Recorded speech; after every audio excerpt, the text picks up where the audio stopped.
You're listening to Santos Bonacci, live on Syncretism, here on criticalmassradio.co.uk. As above and so below is the holy science you need to know, astrotheology, because now it's our turn. You're listening to Kate Of Gaia on Critical Mass Radio. The game is up. Now it's our turn. Yeah, good evening. Welcome to Syncretism Outside the Box with yours truly, Kate Of Gaia, and of course the illustrious Santos Bonacci. A couple of things I just want to touch on outside, just out of the gate here. A couple of things that I really need people to get, because otherwise you're still in needing someone to wipe your bum mode, and God doesn't do that. They certainly don't need that. And here's the simple fact, because I still get hit with it, and these are baited hooks that I will not take. I can't, because if I do, I'm defying natural law.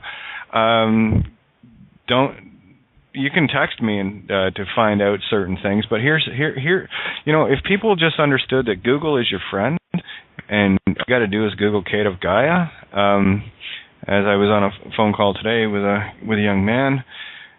Just type in Kate of, and you'll see that is the number one hit on Google.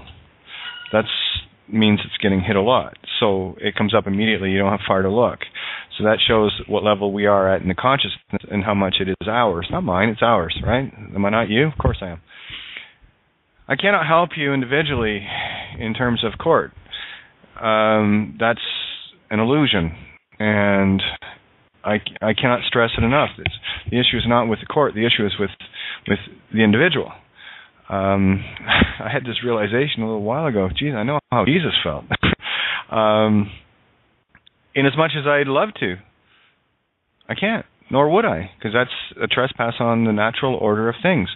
And I've been talking about this a lot lately in terms of natural order. This whole planet is based in defiance of natural order. Order out of chaos. Well, I'll tell you, the systems are the chaos, and the only way you're going to get order out of that is to return to natural order, which is just to accept all things, and the universe, cab driver, will take you home. That's a tough one for people to swallow. So I can't help anybody, I won't. And I'll keep saying this until it sinks in. Specific cases, specific things, and whatever, because that is your test. That is not mine. I'm showing you how to pass them. I passed mine. So I'm trying to give you the cheat sheet to the final exam, if you will. And it's a tough one to swallow. It really is. And I know this. I don't make light of this. And it really is the leap of faith. Can you trust yourself? Can you finally trust that you are God? Can you finally stop being a killed or a child of God, killed of God, and become God? That's the game here. And I just wanted to bring that across. It's been a beautifully interesting day. I had a few conversations with people, and it really is wonderful to watch and listen to those that. What I love is I don't have to get into very lengthy conversations. I just have to say a couple of things, and people clicking right away. Going from all of this legal up to the I get it. I was just asked, here's a text I just got, and you'll love it, Monsanto. The question was, is it true that judges are casting spells? Well, yeah, we all are. The judges are us. We're the judges, and what have you. Seen a lot of stuff on the net, and of course, what I'm trying to show people is how to cast the spell back. And it's all in the phonics, but you have to redefine your reality before you get that ability back. And that's what we've been doing here every single night. And tonight, no different than any other. And Santo, floor is yours. Thanks, Kate. Wonderful. Yep. It's all good when you wake up and you're above the ground. You've still got 2 legs, 2 arms, 2 eyes, a heart that's beating, and you're alive. It's just beautiful. And I noticed that that's what happened when I got up, so I was thankful, And the appreciation that you acquire when you notice that all you have is your being that is with you, and you don't look around to see, oh yes, my property haven't burned down or haven't been robbed or something like that. All of that creates anxieties, you know. And so appreciate every day that, of course, that we have as living beings. And I'd like to add to what you said at the start there.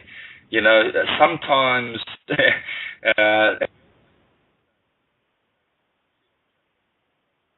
oh, your mic thingy. Can't hear you. Check your connection. All right, I'll fix that. Oh, there we go. Oh, hey. Is that better? Yeah, that's better. Here, I'm going to read a quote. I want you to tell me if I wrote this or not. Okay? You ready? I'm going to have some fun. I'm going to have some fun here. And what I'm going to say is, if you're going to quote me, not your interpretation of me. Here it is. I am the witness of the name fraud being perpetrated here. I have the prima facie evidence in my hand, birth certificate. Your Honor, for the record, now is it your intent to entice me into slavery? Kate of Gaia. No, I didn't say that. What would I never say? Your Honor. Thank you.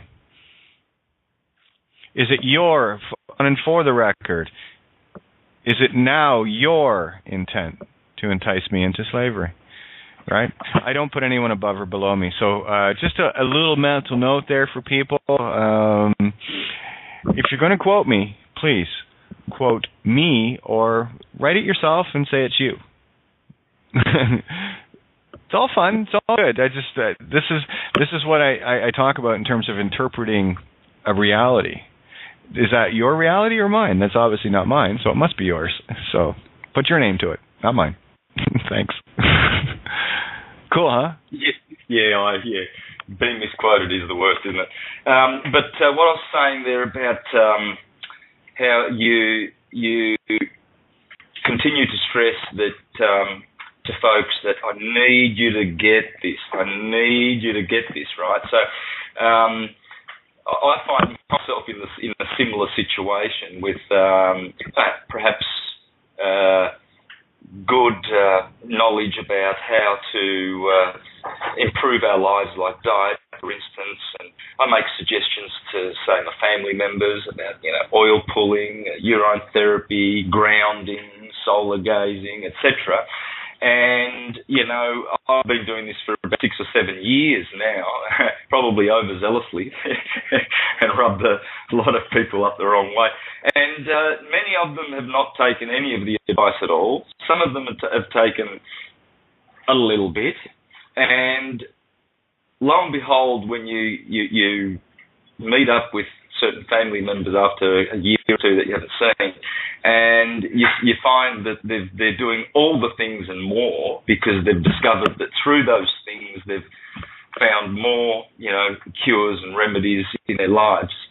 And you see how much they've blessed themselves for it.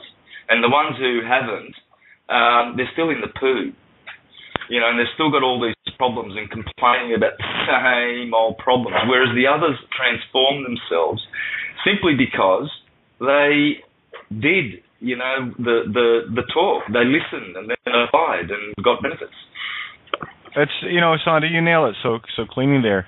You see, if somebody comes up to me and says, "Oh, I'm eating so healthy and everything's great," and I'm going, "Good for you," and someone comes up, "I'm still eating all of this crap and I feel like crap and I'm miserable, I'm tired," and I'm saying, "Good for you." That's how I look at it. I got to tell everybody, especially in this moment of now, if you want to see how to get in the cab, watch Interstate 60. It's on YouTube. It's free. Interstate 60 with Gary Oldman, Christopher Lloyd's in it. Actually, the whole movie is summed up in the very beginning of in the movie with Michael J. Fox and Gary Oldman that interact for approximately 2.5 minutes, and the whole universe is summed up in that one scene. And if you see it, you'll know what I'm talking about. And really, it comes right down to here's another thing too. Talking with people. Not all the time. On occasion, I had a beautiful day today chatting with people that 100%, boom, boom, boom, boom, boom, back and forth, right? It's a perfect game of tennis. Your serve, my serve, your serve, and we're playing the same game. And then, of course, there's other conversations where I'm just trying to keep the game in balance, and people are smashing it across the net. And I asked them, why do you want to play tennis with me when you think you have to win, when this is just about keeping the ball in the air? It's not about winning or losing. It's about keeping the game rolling. And here it is in a nutshell. People will, like when I'm in conversation, they'll want to talk with me, yet very few will want to actually hear me, because there's still left brain monkey chatter trying to fix things, and that's not how this universe works. That is in defiance of natural order. At what point, as God, do you think you haven't thought of everything? Because in infinity, every possibility, including the impossibilities, are all possible and already done. You have to choose which game you want to play. This is just a game level. This is all I see it as. And when I was talking with Art today, I'm watching people laugh at this and laugh at that because they're having their awakening. So don't you ever wonder why I don't laugh very often? It's not because I don't think it's funny. It's because it's just not funny enough. So it takes quite a bit to get my bliss. So I'm in a very neutral place all the time. And it's not that I don't want to. It's just there's a job to do. And, I signed up for it. And I'm going to do that job to the point where I play. And I'm playing now. I'm showing people how to cast the spells back. I don't know if you've been catching any of the shows of late, but we're like way down the road with this right now with phonics. Again, dealing in the now. Everything you do, you deal in the now. Don't look at it as a movie that was 10 years ago. If you're watching it now, it matters to you now and only now, and the movie's only talking to you now, so listen to the consciousness. All things for a reason. It's not a movie, it's your conscious reality. It's where your thoughts are. So, by all means, if someone wants to have a chit chat with me, if they're, let's put it this way: if you think I have something to offer, then perhaps maybe, just maybe, just listen. Just a thought.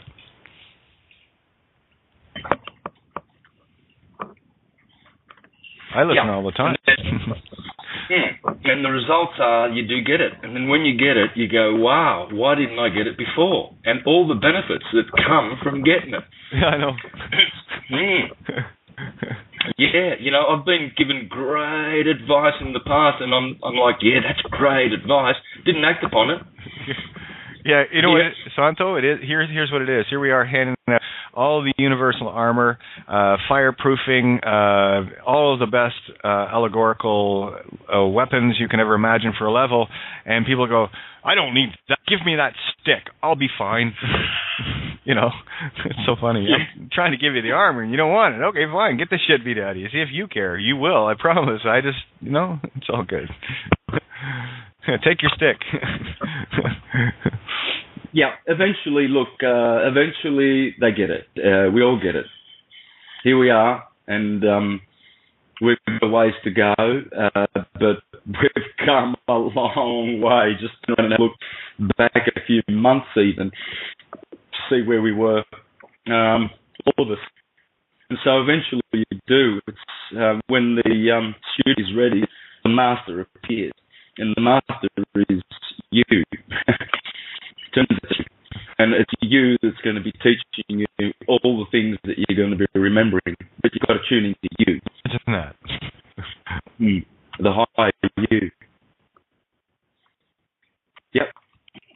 Best information from its most loving, reliable source, knowledge and understanding that you ever get.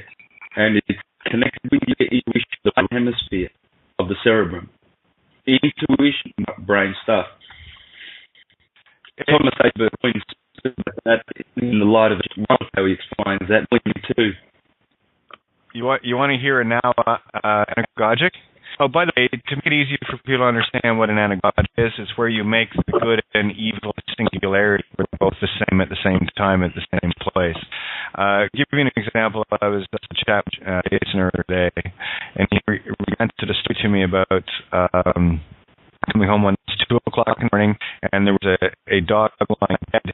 He'd seen a bunch of animals, household stuff, hadn't seen where they were flying and just whatever, and then he came across this dog dead right on the center line of the road, in the middle of the street.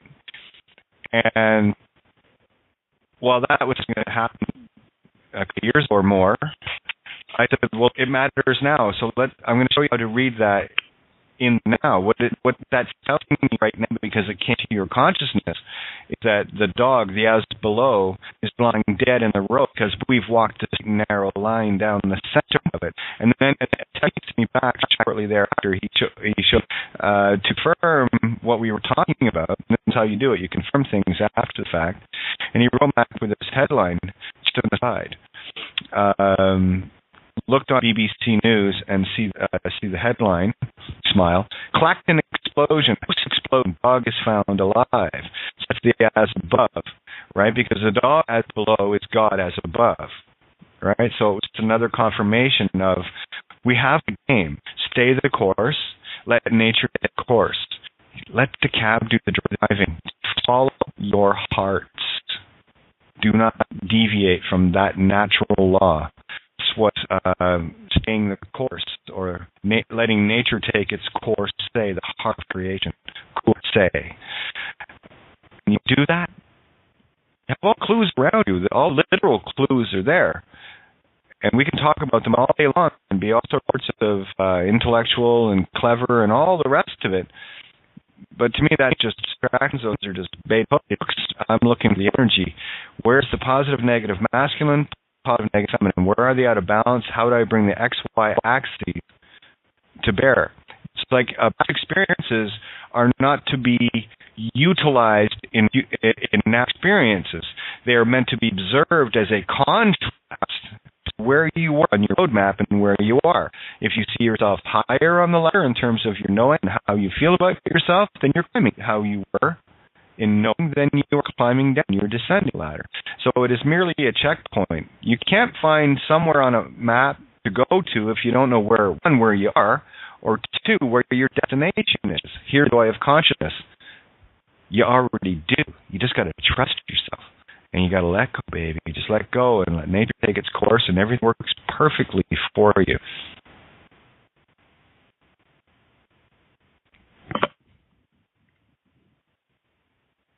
Yep. And what I was saying about intuition, I want to read from The Love of Egypt, Volume 2, Thomas H. Burgoyne, page 57. It says, there was a time when men ruled by pure intellect, without it coming to the heart, intuition. Early intellectual development has been brought about by the positive masculine principle. Reason, absorbing its counterpart, the intuition, the feminine portion. And the result by correspondence is as fatal as upon the interior plane, where the positive masculine soul denies the existence of his mate, thus setting upon his throne only a portion of himself as his idol, and then reasons himself into the belief that he is complete. Love has been cast out, ignored and forgotten, until at last she departs, leaving a vacancy that eternity cannot. It's probably worth reading it twice, but it'll be recorded, so I'd go back or even look it up. I think you can get the book free online and read the whole chapter, but that particular point there stood out to me because I realised that to be able to do syncretism, you must have intuition. That intellectual stuff, that left brain stuff, all that's really noise unless you can translate it and transform it through intuition. And so we all need to trust our intuition a lot more. I did many times in my past recent ordeal, and it's what got me through. the intellectual side tends to abandon you in situations like that. You know, and you can be umming and ahhing and fumbling around for reasons, you know. This is what the left brain does. All that reason, logic, grammar stuff, ain't nothing wrong with it. But there is if you're stuck there and you've got no intuition at all, or you've killed it, like this fool here that Thomas H. Burgoyne is talking about. You know, he makes an idol of his one half. Oh, look how clever I am technologically. I can build a 150-story building. Yeah, for sure. You know, so, and Paracelsus also said that well, this is what he says, the great Paracelsus. He held that true knowledge is attained in two ways, or rather, that the pursuit of knowledge is advanced by a twofold method, the elements of which are completely independent. In our present terminology, we can say that these two parts of method are intuition and experience. Well, Burgoyne calls it intellect, experience, all that left brain linear stuff. So all linear, you know, connected to the past, experience, and it's connected to reasoning and all of that. Nothing wrong with it, but it's limited.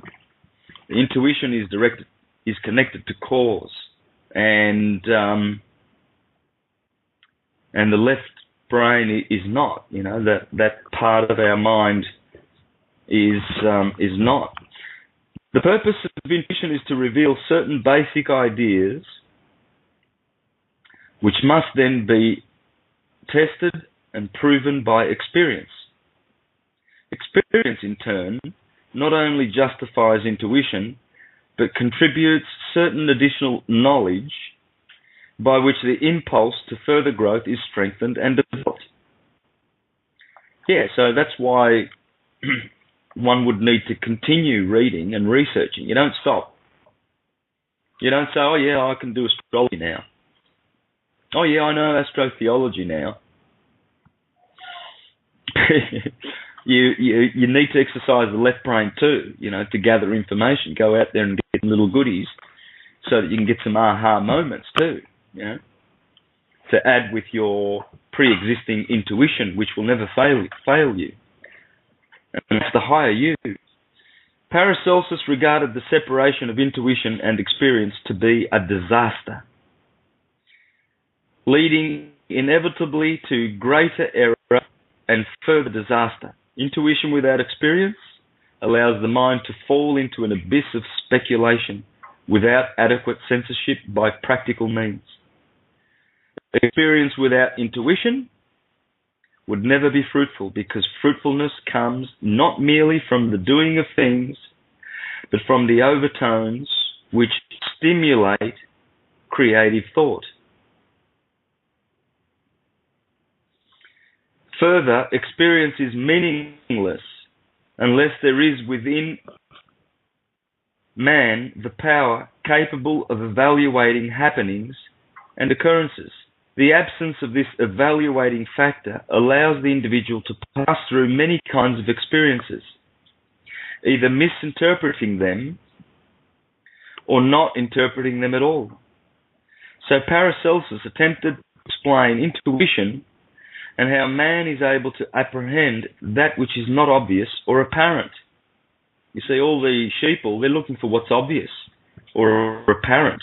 You know, what's on the media. The lamestream media, as Pete says. Pete Gosselin. Love it. It is possible to prove beyond doubt that the human being is capable of an inward realization of truths or facts without the assistance of the so-called rational faculty. According to Paracelsus, intuition was possible because of the existence in nature of a mysterious substance or essence, a universal force. He gave this many names, but for our purposes, the simplest term would be appropriate. He compared it to light. Light? Interesting. I think we've been talking about that a lot in syncretism. Further reasoning that there are two kinds of light. A visible radiance, Ra, external light, which he called brightness, and an invisible radiance, which he called darkness, El, Saturn, the black one, you know. You can see his black box at Mecca, where everybody goes around anti-clockwise, you know. It's all black. It's black light. And the two work together and produce this great effect called the universe. Funny about that. An electrical effect. There you go.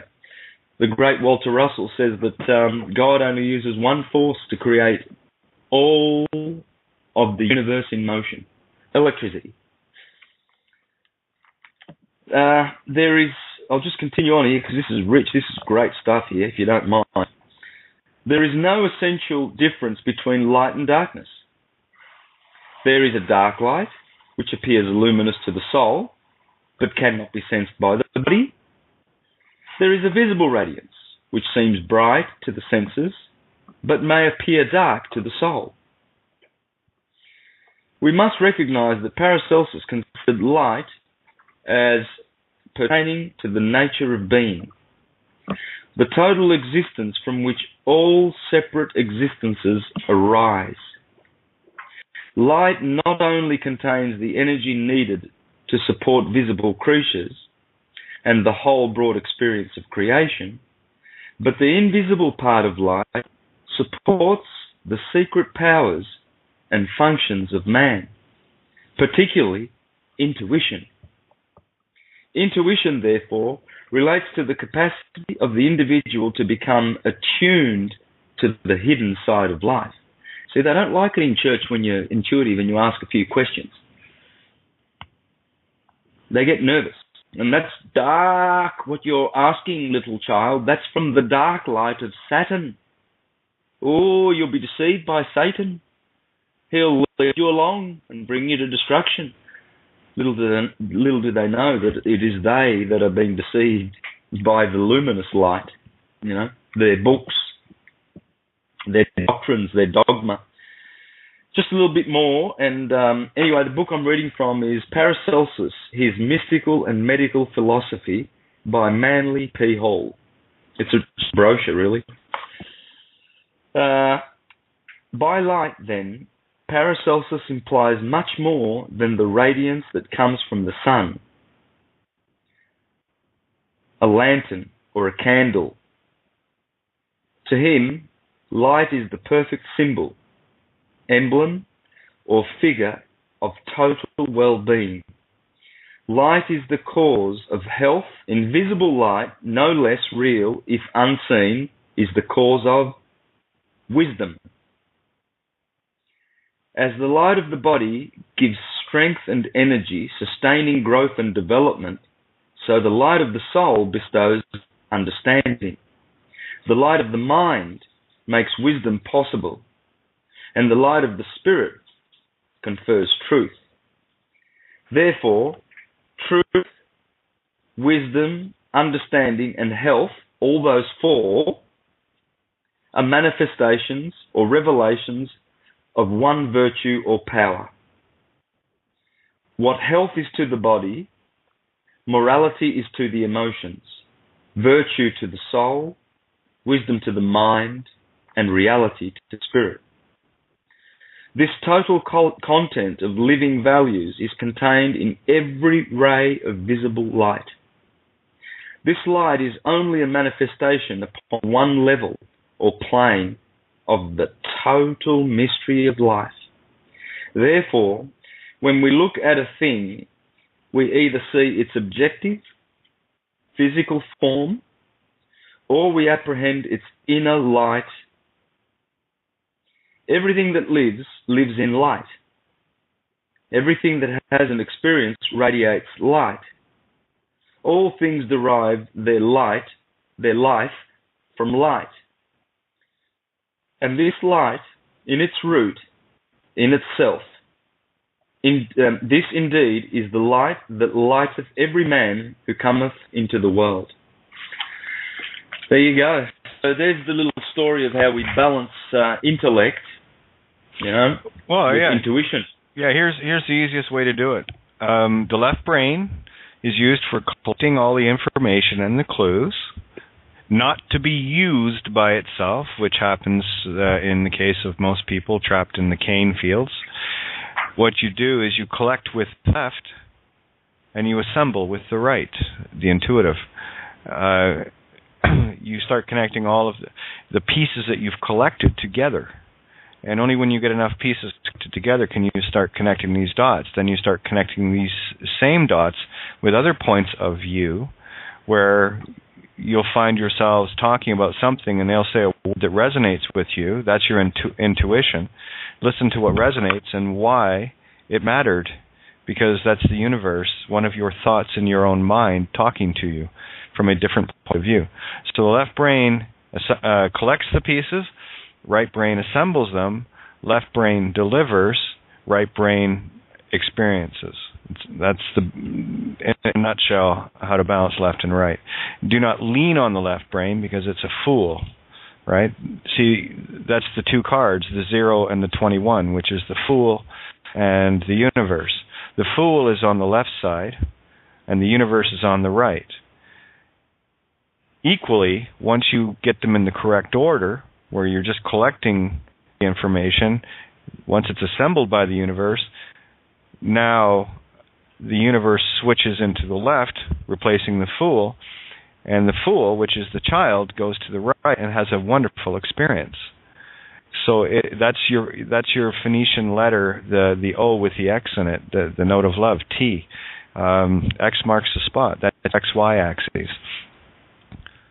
So pretty straightforward. I've got Mike in the call here. John, I've got Cullen in as well, and I've got another caller. I don't know the number. It's all ones, so I can open that up as well. And let's take her from there. Does that work, Santo, for you? Yep, for sure. Hey, aloha all. Hey, hello, Michael. How are you? Yeah, wonderful. How the helios are you? Hey, Santos. Hey, I got a question for you. How are you? Yeah, wonderful hearing you guys talking and sharing. Beautiful. Thank you, as always. How do the Aboriginals relate to Zodiac and the ecliptic in their stories and their knowledge? Because we hear of other... Well, I just had a... Yeah.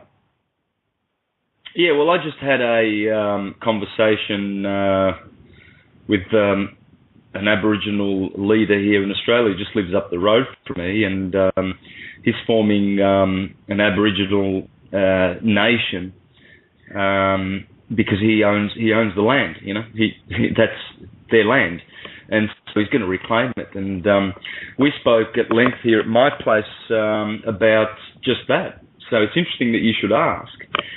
He related many of his Aboriginal traditions to me and showed me how they are pure syncretism. He says they differ not from the myths that you guys have. Not at all, just in minor details, but they are one and the same. This is what the rainbow serpent is. It's the serpent of chromatic light. That's what Jagga explained to me. He says that it's syncretism. It's the serpent of light. It's the science of light. Our traditions are all about light, the Aboriginal. And I also have pointed out in one of my presentations, I don't know which one it is, but I did go through one Aboriginal tradition, and it corresponds to... Someone's got mics on there. Yeah, guys, background noise, please. Let me just... Someone's got mics on there. See what it is. Checking 1, 2. Yeah, area code 774. Mute out on your end, please. I had your mic open. I'll open it up in a sec. Just giving you the heads up. Go ahead, Santo. Yeah, and it has to do with two stars in the sky. One, the 5th brightest, Vega, and the other, the 12th brightest, Altair. think it is. Maybe I need correcting on that. But anyway, you'll know the story. And in Japan, they call this festival that occurs on July the 7th, Tanabata. And there are two stars. Vega, she's the girl, and Altair in Aquila, that's the boy, the plough boy on the other side. And they're separated by the Milky Way galactic plane.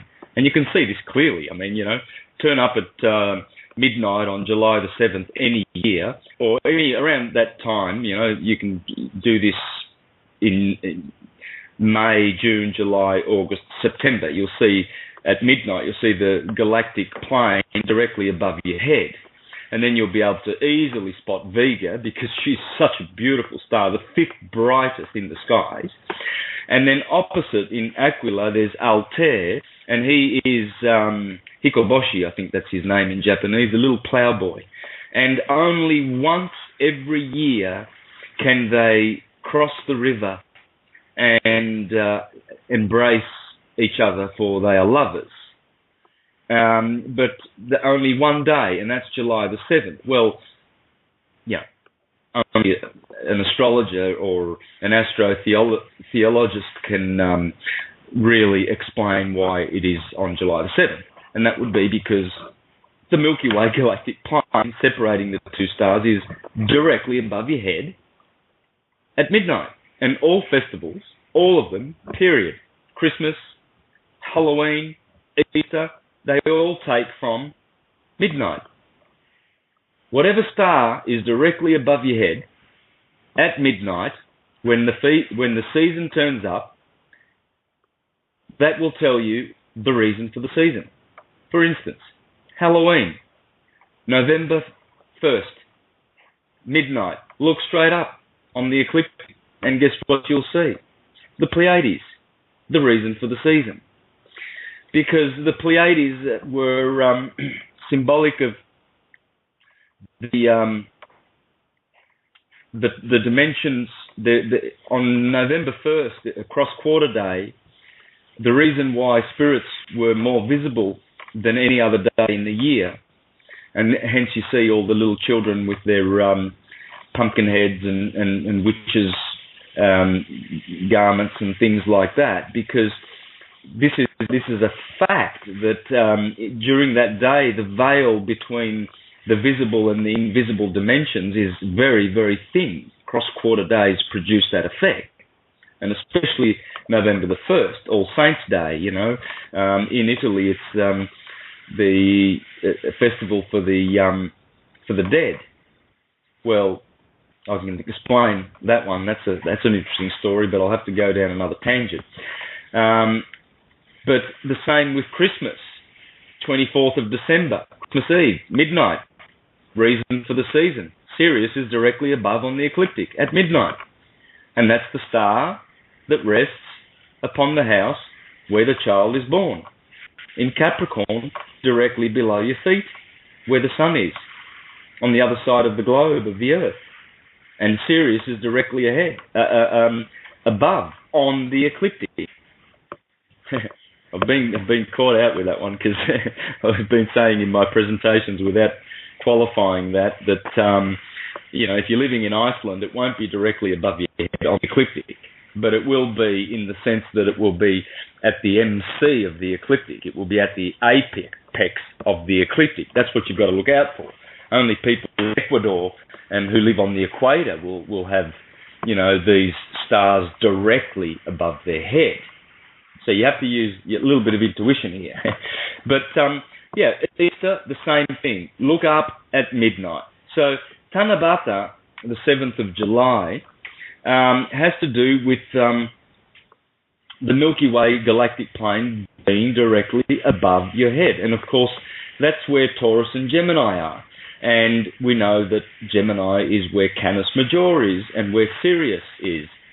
So, you're going to have all these bright stars in this region, but in particular these two.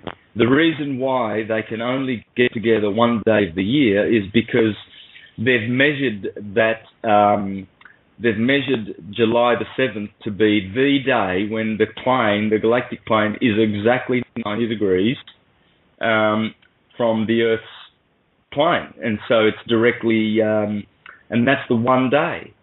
And so these two lovers, they can meet. Well, the Aborigines have exactly the same story. And every culture will. So when you hear about Noah, churchgoers get off on the fact that they go to Fiji and the Fijians have their own Noah account. They go to China and China's got their story about Noah and the 8 in the boat and they saved themselves and the animals, blah, blah, blah. Well, these are all in the sky, It's the ecliptic, as above, so below. The only gospel that exists is the one in the sky. And the 48 constellations, the 12 zodiacal, and the 36 extra zodiacal, and all the characters you ever want, period. Little Red Riding Hood, even the wolf, they're in the star. That's where they are. They've always been there. We haven't paid attention. When you remember who you are, then you go back to the gospel, the ecliptic, in the stars, and you learn your stars. You learn the order of all the stars, and you'll know all the stories in the Bible. Hercules, Samson, killing their lions, blah, blah, blah. It's all the same story. It's on the ecliptic. So, in this reminder with the stories of the ecliptic, and you just, brought up the hero, the kind of individual tale. And so in the story of the ecliptic, is there a thing about nation building? Or having a nation? This is what confuses me. Oh, I know. So close to sovereignty and recognizing our sole sovereignty that we're still trying to claim back a nation or create a new nation instead of where we are recognizing the whole planet as one. Isn't that where we draw the boundaries? There is none? Yeah, that's exactly it. That's it. The nail on the head. It's not. No, hang on. It's not a physical political nation. It's a spiritual nation. It's ideological. It's one where we reclaim the whole world as the nation, if you want to use that deficient word. Jagga's got his ideology correct. We have to. This is Gaia, our planet. There's no borders. There's no nations. What he's saying is, hey, I was here first. You dare put your political party on my country? That's claim, dear sirs. Yeah. Well, again, even see that to me is a polarized position of I was here first. Fuck off. I'm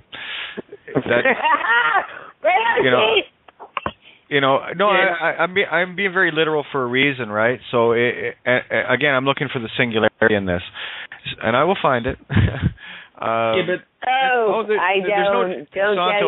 There's no debate here. There's no debate. Let's just find where the center ground is, and we can't observe it if we're not going to both sides of it. Yeah, but if you're listening to me, to my words, that's why, sure, because it sounds like that, because I've delivered what I'm saying probably in an erroneous manner, trying to express what he's doing. He's not doing any of that at all. No, I realize that. It's not polarity, and he's not saying I was here first. Please, I mean, that's it's not so I know that. I've deficiently expressed what he's trying to do. There's no defensive positions here. This is just to get clarity. So we just bounce this ball back and forth and keep it in the air, right? This is about clarifying a concept versus these literal. We get caught up in it all the time. The literals can mess up a lot of things and be misinterpreted. So I just like to spend the time to go over everything. Like I say, throw the truth on the table. We scrape through it and pull out the gems and get rid of the garbage. And that's exactly it. So, like my foot. What's that? Oh my gosh! I'm sorry. Am I online? I'm so sorry, Kate. No, I thought I was talking to myself. You put your hand up, so your mic's open. I had no idea. I thought it was like. I apologize. Again? Go. I'm going to jump in, but I apologize. That was like for what? Really, Are you trying to tell me? Are you trying to tell me that you want to defy natural order by thinking you actually made a mistake? Are you kidding me? Well, yes and no. Can I go about that by two ways, Kate? Yes, I did, because I was in a locked-in moment where I really wasn't conscious in my present moment, locked into the travesties and challenges that I have in the immediate conscious moment in the illusion that we're all walking through. At the same time, I highly and adoringly love and, rock on, Chickstar. You know me. At the same time, I would really love to see you, me, and Santos go cat-a-cow, but you know what? Not really necessary, because I prefer to sit back and watch, and whatever evolves does. And I want to give you the power because I love it, and I'd rather rip people apart after they're done with you, because if they can't handle you, I'll rip them to another level. Oh, it's all good, hon. No ripping needed. This is all about just finding that beautiful zero point. Peace, love, abundance, and joy, but it's the same Eternal grooviness, man. Eternal grooviness. Get in the groove of that 33 1/3 RPM, that roll. I'm on the 528 and the 420 hertz, and at the same time, fully logistically lost into the magnification of the lull of the 428. 528. Come on, even if we can't have a lover, we'll all be able to signify into that and have a really good manifestation. Oh, it's already there. And again, what Sano's talking about here is I'm looking at it from the ethereal intent side of things, and I totally get what Jagger's doing. So it really is about clarifying that spiritual intent and removing all of the literal, trigger words, as I call them, that send somebody off. I love the way. Could you give me an actual Kate version of a smaller word of what you were going to call trigger words? Because what I loved about you, Kate, what I've loved most about you is you and I speak the same language. We just use different words to do it. And I would really like to align us in a way where we can still be speaking our truth and not be challenging each other. Well, that's the whole thing. I don't challenge anybody. I just simply observe. And I don't ever. Right. No. Here it is. Here, and that's what I love about you. You're just like me. Let me give you a trigger word. And and then I'm going to dispel it to give you a redefined meaning of that word. On the little spell thing we have on the lighthouse? Yeah. Okay. Okay, so I can say one word, and I can get everyone's mind in a literal definition. Walk around there? Okay, let me finish. I'm going to walk you through this very carefully. Because okay, I'm going to shut up and listen, and then I'll laugh. I'm putting on a neutral intent here. This is an observation. So I will use one word. Yeah. What it will do for everybody is trigger a certain literal reality that they are already aware of and has had it drilled into their heads as being just that. And then I'm going to redefine the word into how I see it, so that anytime that word comes up now, it is my spell, not the old one. So the word I'm going to say... Can I ask you on a side note for you and I to take a side thing? Because I think that it's not fair, and I think you and I should do this against all the group. But no, I'm not doing anything against anybody. And stop jumping in, please. I'm trying to get this thought across. Thank you. Okay. Thank you. Okay, awesome. Right, I'm just as fiery as you, but I'm sorry. I love you. Go ahead. I'll shut up now. Keep going. You can have the table. I don't want the table. I want you to take the table. Oh, okay. So you're actually giving it back then? Heaven, yeah. Okay, I'm just making you responsible for your choice. There we go. Absolutely, and I apologize for my ignorance. Okay. No, it's all right. You'll get it eventually. I will. I'm learning how to play with you guys. Well, I'm just trying to show something if people want to figure out how to break a spell. And I'm perfectly, humbly, amazingly honorable about wanting to sacrifice myself as the exponential random. I just want you to be still in the silence. Turn off the brain. Okay, right now. Ready? Ready? Yep. Okay, now. here we go. Oh, I have the patience of Job. He was actually very impatient in comparison to me. Oh, I'm not supposed to laugh. I apologize. That's no worries. Here it is, guys, and everyone's waiting with bated breath. Talk about a hook. Here's the word, and I'm gonna let it hang for a second because I want you to see the domino that I'm going to tip over and where it goes fractally in your mind. You mean in the gematria or the plays of the language thing? I am going to just mute you out. Okay, that's just so that I can keep this train of thought going. I'll bring you back in a sec. Let me finish. Thank you. I thought the table was given back. I guess I was wrong. Here we go. So I'm going to let this word hang in your mind just for long enough to let the dominoes disperse, to show you the effect that we are all under. And the word is very simple. It's a 4-letter word, not what you think it is. The word is nuke.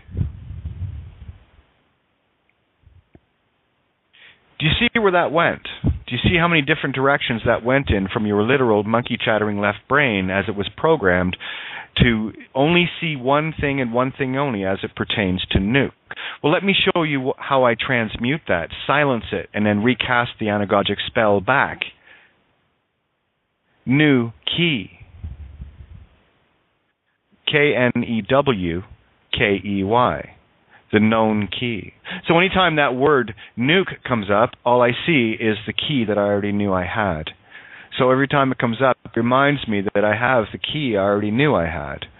So it no longer has all of that effect. Okay, there we go. So is that pretty clear? Yes, absolutely. Okay. Now I'm going to ask everybody else. Everybody else, do you see the effect that I'm talking about? Hey, Kate. Hey, Santos. Hey, Mike. What's up, y'all? Hey. Yeah, Kate. Hi. Beautiful example. Oh, Right, Michael, so happy to see you again. You rock, bro, star. Yeah, we're here. Hey, Colin. Nice stuff again. Sharon. Sharing is yeah, caring. right on. Yeah, man. Sharon and Karen. Sharing, Karen, and loving.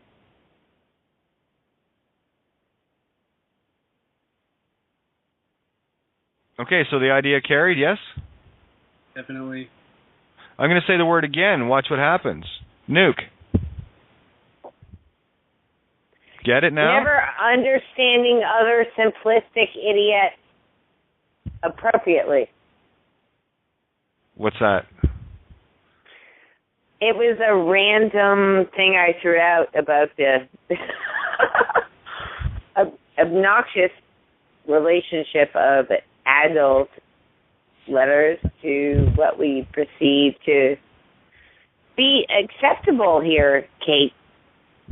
You're a chick star and a rock star, but down here in America, we get a lot of really ignorant people. That's a judgment. Yeah, don't project that onto people. Absolutely. You know what? Throw that back on me. Let me purify that, and I'll throw it back out. I'll accept it wholeheartedly. You're absolutely right. I just go look in a mirror, and that which I wish upon myself. Yeah, I wish upon others. I use a mirror just to throw back at me because I know I chose to be able to accommodate and resonate with this now. Okay, now this is kind of went derailed here. Santo? This is Santo's night, so come on back, buddy. Oh, my God, is Santos here still? Yeah. It's his night. I thought he was just on a tape. I didn't think he was here. I'm so sorry, Santos. Please go. And I honor and love everything you're doing for the whole world. No problem. I'm happy to listen in too. I talk enough. You and me both. Yeah. Yeah, but we don't get to hear you enough, Santos. Exactly. So, hey, are you in the mood to do some charts tonight, or what? Yeah, I've got a list myself to go through. So, why don't we do that? Let's have some fun and show people the roadmaps. That's a lot of fun. Astrotheology or Vedic, or I know where Santos goes. He's very deep. All right. I'm going to give you the first over-the-bow warning. Okay, good. Which means I don't I have to shut up or stop jumping in, please. It's very disruptive, hon. Let people finish. I'm very apologetic. I'll shut up right now. You never gave me any boundaries, but I'd be happy to because I'm so sorry to interrupt. There's no apologies necessary, and that's just where we get to find our own boundaries, right? So that's all. So anyway, Santo, carry on, my friend. What do you got? Let's do the one you dropped in the chat there, July 30, 1964. Oh yeah, okay. Trying to, because that was one that had asked you a while back. It was still on file. Let me see, which one is that? All right. Okay. So I'm gonna mute the mics because I got way too much background noise and it's really, really driving me nuts here. Okay. Okay. Where are we here?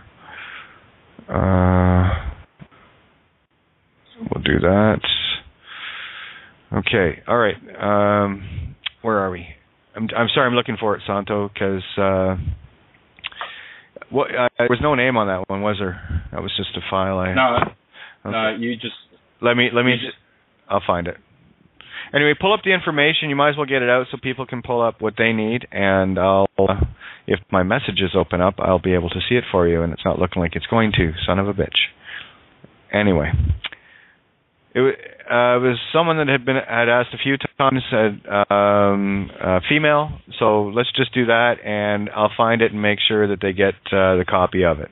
If they're not, or if they know who this is by the birth date, location, please call in. 661-467-2401 or Skype in through the board. And okay, you got it.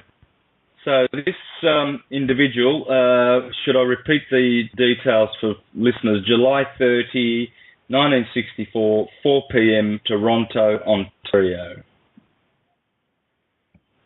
We've got a Leo here, of course, July 30. We have an ascendant on the cusp of Sagittarius and Scorpio. Now, the cusp of Sagittarius and Scorpio is the galactic plane. Having an ascendant there, this is corresponding to the eyesight in the body, this particular cusp. So it doesn't look like there's any trouble there because there's no bad aspects to the ascendant. But I've done a few charts where this ascendant has caused eye problems, really, at that degree. So that might be a thing. Moon in Aries. So there's a lot of fire going here. This is really a fire. Moon in Aries, Sun in Leo, and ascendant in 0 degrees Sagittarius. So there's fire. A lot of vitality and fieriness, a lot of passion here. A lot of the moon in Aries is probably one of the fieriest responsive moon signs you could have. So reactions sometimes can be like the ram, the head-butting ram, or they can be stubborn, or they can be fiery and arrogant, or even just humble. Humble, really, really sweet and humble, because it's the lamb too, in their reactions. What is interesting is a lot of activity in the 9th house. So I would imagine a lot of variety in spiritual selections. Like you would probably be very adept. Okay, guys, is it just me or is both Kate and Santos cut off? I can't hear anything. Okay. Well, until they come back, Colin? You haven't had a chance to get anything chime in today? Yeah, I don't have anything off the top of my head, honestly. Like when I get into, when I jump in, I kind of just Yeah. It's funny. Alan Watts said it perfectly. Like when you know something, when it comes time to say it, there's nothing to say. Yeah, beautiful. I'm liking that people are sharing more of him, and I really never was exposed before. Didn't choose to listen or read any of his stuff, and now recently, people posting clips of his speaking. Oh man, am I happy to hear this.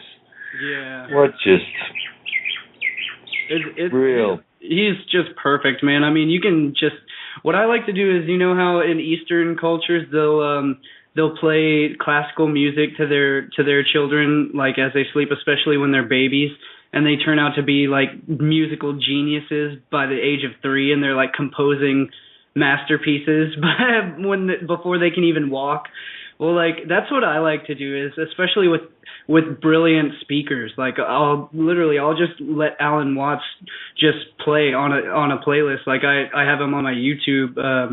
There's an Alan Watts channel, like literally just all Alan Watts lectures, full lectures. So I'll let that thing just play while I sleep.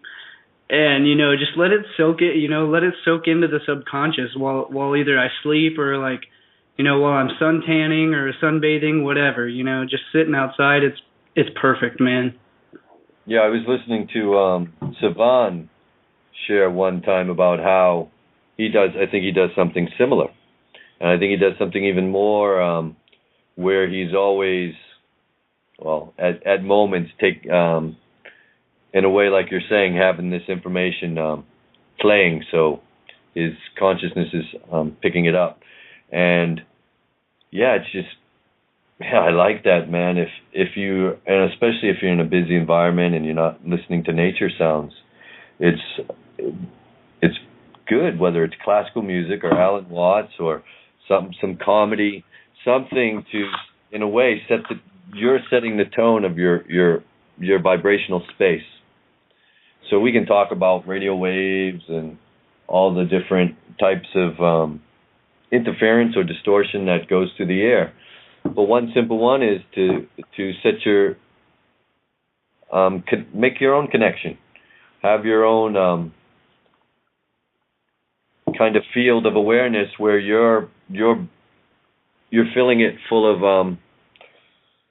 of good things, so to say, whether it's words or music or sounds. And this is kind of, in a way, shining your environment, bringing beauty into your life, whether it's fruit or flowers on the table, the different simple ways that we live our life that really make a difference in consciousness and seeing the world clearer. Yeah, definitely. It's that quote by Barbara Marciniak, everything changes when you start imprinting your intent on the universe rather than absorbing the intent of your surroundings. Oh, hey, look at that. I just found a tangerine in my pocket, so I'm going to eat that. So let's, I'm going to send Kate a line and see what's going on here. Is there anybody else in the call and wants to chime in? Is it just me and Colin at the moment? All right, beautiful as is. I was like, sometimes I was thinking, because like where I live and so far out, it's like interesting that when Kate opens up my line and it's the one that stays open, because I am really, in some ways remote, if we want to look at it geographically on a old linear time space. But I don't, and it's even hard for me to describe it in those terms. I'm like, what? It never made sense to me, so I didn't bother to learn that bullshit. So I feel happy about that, all that so-called learning we were supposed to do and stuff we were supposed to remember. Yep, it was pointless and useless.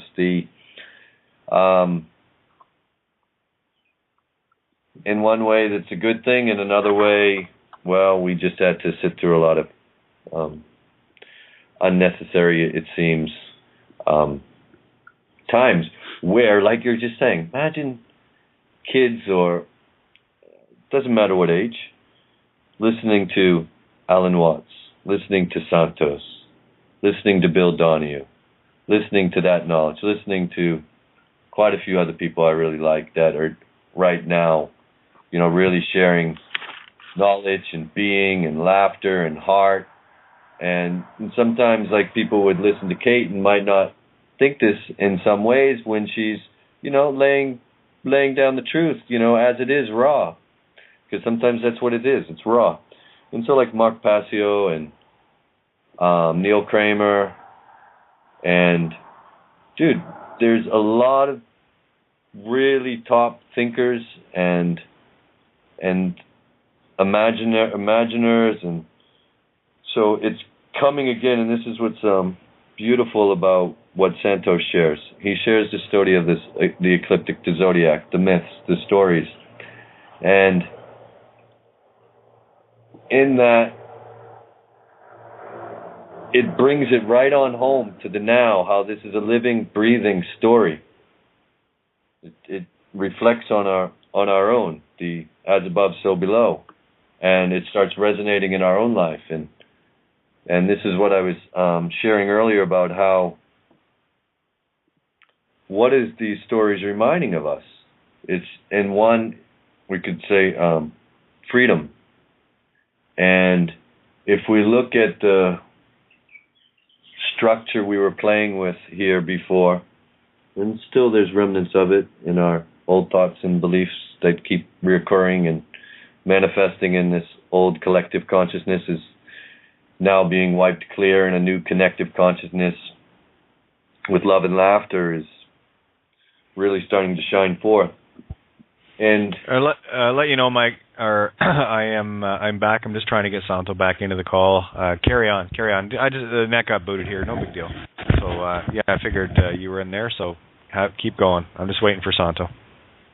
And so this beautiful, truthful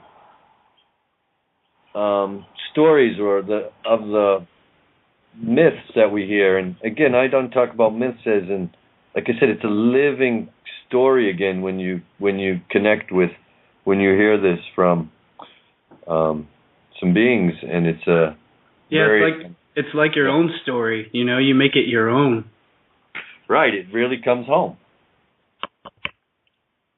You breathe life into it. Yeah, that's all I've been trying to do, is show people the formula how to do that, and you do that by redefining the words by using phonics. And once you redefine the word, it has no more form or meaning. It only has meaning if you define it versus the spell that you've been under. Just like I used the word nuke, you thought it meant some sort of bomb or nuclear power plant or all of this other stuff, right? And that's what was programmed. That's the spell that everyone has with that four-letter word, nuke. So I just, let's take that and destroy it. And now it is the key that I've always known, the new key. So anytime I see that word now, that's what it means. That's the formula. You redefine the word by using whatever sounds you want to redefine it, because that changes the original intent of that spelling back. Now it's yours, so you can cause the effect instead of being at effect to it all the time. Kate, when you said that, it made me. It's funny because the first thing that popped in my mind was NEWK, like probably as in like Nuke, like it makes me think of Nuki Brown. New Spirit. Now there's another. See what I mean? Now you can spell it KNEWK. So now it is New Ka, the known spirit. You see how many layers are in there that you can take now the choice of which one you want to define it. We have Santo back, by the way. So I'm just wondering, Santo, if you want to even just start that one again. It was a net issue on this end. My apologies. Oh, was it? I thought it was mine. No, it was here. It's all good. Okay, so where did I get up to? Did I do the Aries moon? You got to the Aries moon? Yeah. Well. There goes your mic again. Oh. There it is. There, you're back. Okay. This individual has three vital points along the chart in fire. The sun is in Leo, the moon is in Aries, and the ascendant is in Sagittarius. So this usually gives a a strong vitality. Now, there's a lot of activity in the ninth house. I was talking about that and how that's going to have an interesting effect on this individual. Who am I speaking about, by the way? We don't know. I was trying to figure that out. Maybe I can do that now that the net's working a bit better. Go ahead. Okay, and we've got Pluto, Uranus, and Mercury in the ninth house. So a really eclectic array of planets, which will indicate a very eclectic array of spiritual activities for this person. It's Debbie Joe. Right. She just tagged me. Okay, now we've got Mars and Venus conjunct in the seventh house. This is really interesting because that's the house of relationships and marriages, and they are conjunct the North Node as well, which is good. They want that, so it's a very sexy energy there. And I don't see anything harmful or negative in it. Both planets are happily conjunct there. Not much, they're receiving trines and sextiles. So it's really, really good energy. I might have a deeper look at that, what that means. But certainly a lot of love in the relationship and a lot of action with Mars. Mars is all about action, big action hero. And the North Node will definitely bring some treasures to that house. Certainly. Where the North Node is, that's where a treasure trove of stuff is happening. An abundance.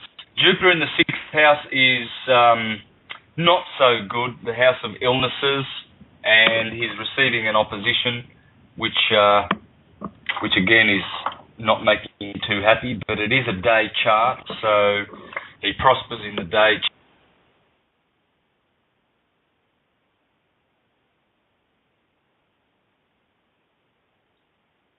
Y'all still there? Anybody? Did we lose the call altogether?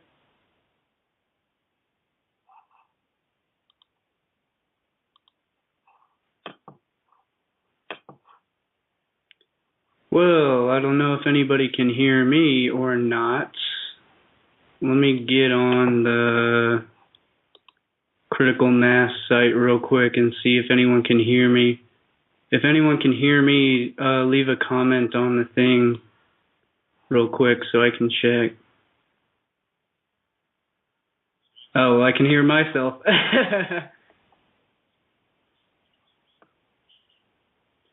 Okay, well, if anyone out there can still hear me. Yeah, I'm here, Colin. You still there? Yeah, you know what? I'm going to try and see if I can bring Santos in. That'll be weird, but then Kate's going to try and do it. All right, cool. But I don't know if it's just Kate's going to have that issue for a while. But if not, we can see if mine will do it in a moment. It was Debbie Joe. Yes, that's who Kate said the chart is. Yeah, if you got it pulled up, go ahead and take a look at it, I guess. Actually, I did it, and no, I wouldn't. Have at it, man. Oh no, I would.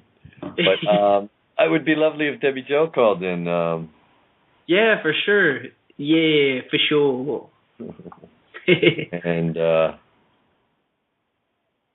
so. Yeah, Debbie Joe's a good Facebook friend. She's always out there putting out good energy.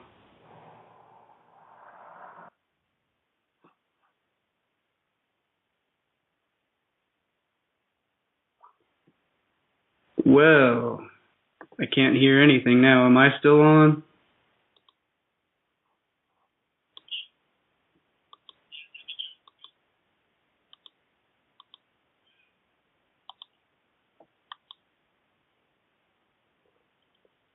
Okay, I don't know if anyone can still hear me or not.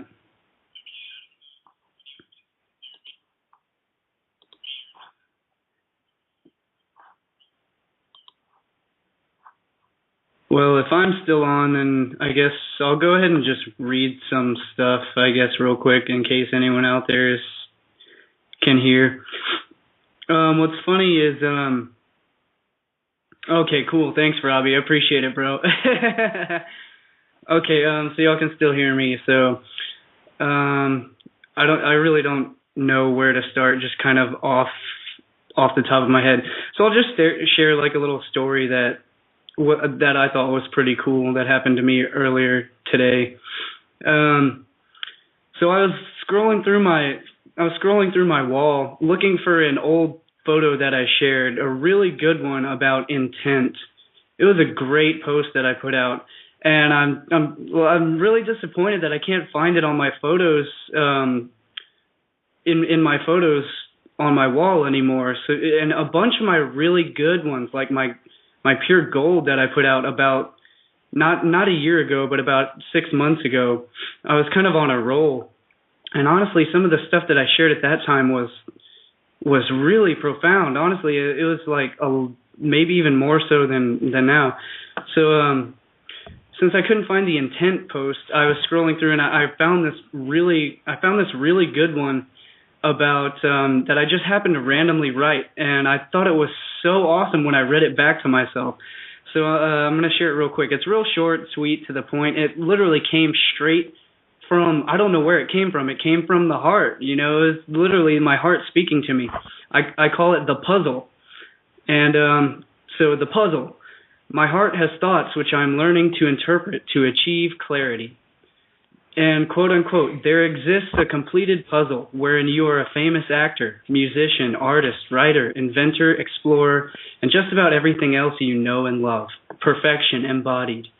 Here you sit with all the pieces scattered within you, many of which you believed were lost or would not fit into the puzzle, wondering where to begin. The first step, as made apparent here before you, which you have always known, is nothing more than an empty page. Nothing prior and nothing ahead. Herein exists the paradox, the nothing but infinite possibility. Within infinite possibility, all exists. This is who you are, infinite. Just a real short, sweet thought that, you know, just hit me like a bolt of lightning. I don't even remember writing this thing. I found it on my wall from like months ago. And I read it back to myself, and I was like, "Holy crap!" Is that you on there, Mike? Hello, Colin. Yo, what's up, Mark? How you doing, buddy? Good, man. Good. I'm glad I'm not talking to myself anymore. Nah, you're talking to everybody, man. Everybody's listening. It's all good. I'd just like to share something which somebody put up today in the main room. Is that okay? Go for it, man. Gods don't ask permission. Yeah. This is a poem by Charlie Chaplin. Oh, I love entitled, Charlie. As I began to love myself. As I began to love myself, I found that anguish and emotional suffering are only warning signs that I was living against my own truth. Today I know this is authenticity. As I began to love myself, I understood how much it offends somebody as I tried to force my desires on this person, even though I knew the time was not right and the person was not ready for it, and even though this person was me.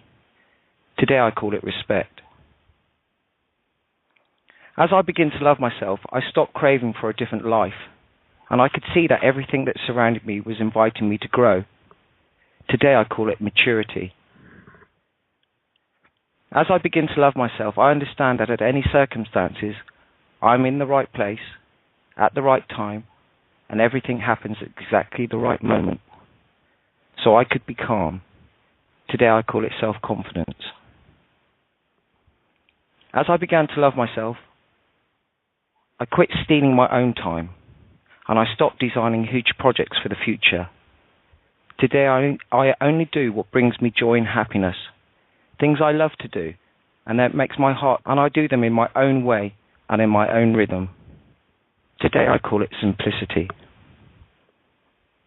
As I began to love myself, I freed myself of everything that is no good for my health. Food, people, things, situations, and everything that drew me down and away from myself. At first I called this attitude a healthy egoism. Today I know it is love of oneself. As I begin to love myself, I quit trying to always be right, and ever since I was wrong less of the time. Today I discovered that is modesty. As I began to love myself, I refused to go on living in the past and worry about the future. Now I only live for the moment where everything is happening. Today I live each day, day by day, and I call it fulfillment. As I begin to love myself, I recognize that my mind can disturb me and it can make me sick. But as I connected it to my heart, my mind became a valuable ally. Today I call this connection wisdom of the heart. We no longer need to fear arguments, confrontations, or any kind of problems with ourselves or others.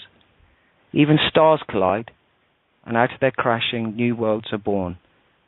Today I know this is life.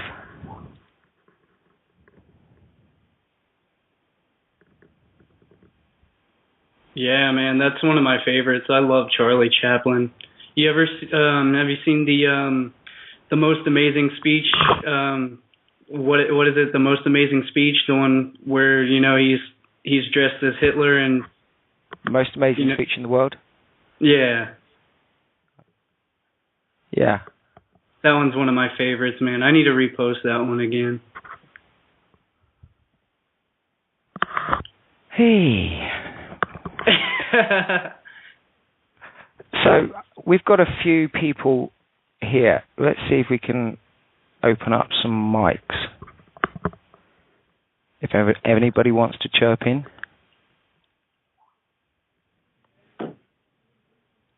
Hello. Okay, I'm going to go down and open a few more. Do so. The more the merrier. Exactly. Hello. Love it. Peace out. Peace. With rolled chocolate. Oh, that was beautiful. And I think it's The Great Dictator by Charlie Chaplin. But it is The Great Dictator, and it came from the film in 1922 where he was predisposed. Yes. Yeah, and then it's really if you think about what happened to Charlie Chaplin and actually is this Michael again? No, this is Brandon. Oh, Brandon! I'm so glad to meet you officially. I saw you on the. Yeah. You rock. I don't want to interrupt. Please continue. Oh no, I'm just saying that, and I just heard the. You shine on, shine. Oh, we all shine on. The mood. Yeah, we do, but I want you to now. I'm sorry. No, that's all I had to say, really. I just want to say hi to the table and everybody, and I'm glad to see it carrying on quite beautifully as it should. So, and thank you for a nice welcome. I kind of interrupted, I think, so keep going. Yeah, I'll be here though, and I'll be chiming in, and I'm here. Beautiful, man. So, Mark, did you try and get a hold of Santos?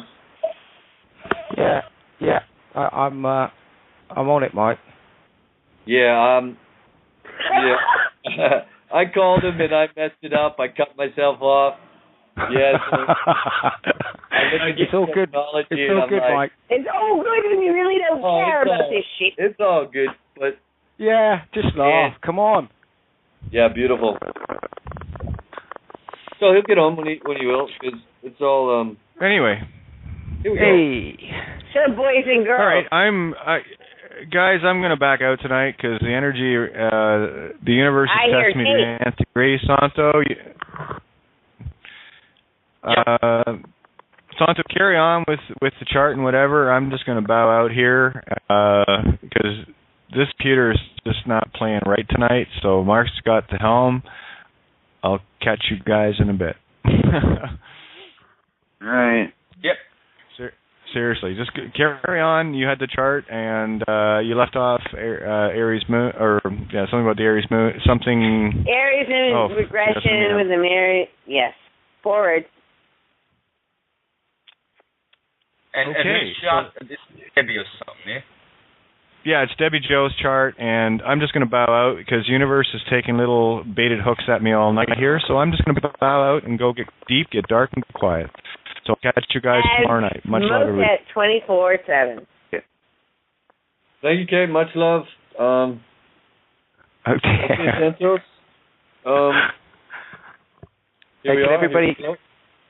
Can everybody just remember to mute out when Santos is talking? Cool. How, on the phone or the computer? I can mute you out, but yeah, I would say do that. I'd rather not. Okay. Hang on. Santos, go for man. Yeah. Okay. We've got Jupiter. I think I got to Jupiter in the 6th house. That will be concerned with health, no doubt. Jupiter does not like the 6th house. Let me see what it does is probably one of the worst things, I guess, is it exposes the native at birth. Probably birthing difficulties, and I've seen that many times with Jupiter in the 6th house. But then again, it is a day chart, so he is somewhat strengthened. It also produces goldsmiths and silversmiths, Jupiter in the 6th house, so probably this will be someone who likes to adorn themselves with gold or silver. What else have we got from Jupiter in the 6th house? Yeah, that's about it. And I'd be watching the health, the eyesight, that's one area. Stomach and nerves is another area. Nervous system here is under attack. Mars and Venus will also, because Mars and Venus are conjunct in the 7th house, but aspecting to Mercury, this will be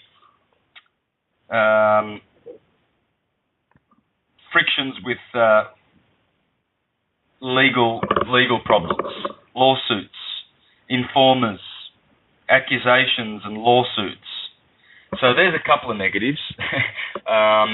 Apart from that, this is pretty strong for this is a chart of transformation, spirituality and relationships. This person will have a great time with parenting, that's for sure. Loving energy is there. The moon in the 5th house. Saturn retrograding in the 3rd house, don't like that. That's going to be trouble with brothers and sisters. And probably a little bit of a problem with communicating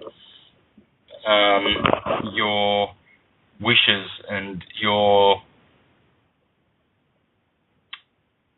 thoughts across. But in particular, it has to do with brothers there, and being Saturn in retrograde, this person's probably the oldest brother or sister, and not really appreciated by the brothers and sisters. You might be wrong, but it might still on. Hello. Hang on, sir. Got some music in the background. Yeah.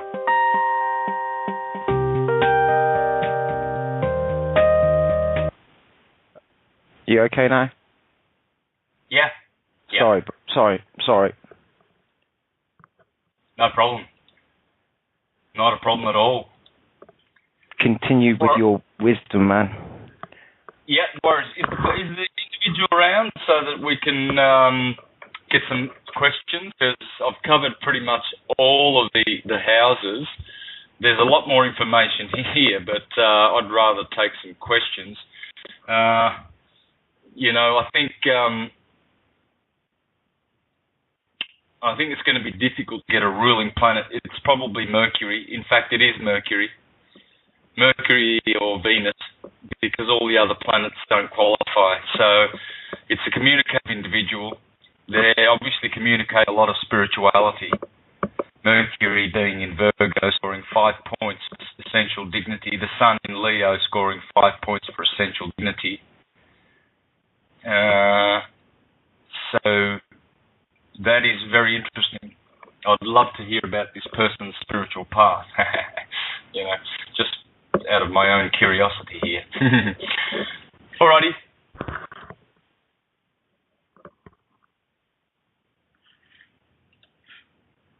Neptune in the 12th. Yeah? Yeah, no, sorry. It's okay. I thought you finished, that was all. No, Neptune in the 12th house. That's very, very interesting there. Some profound intuition. That's a very intuitive planet.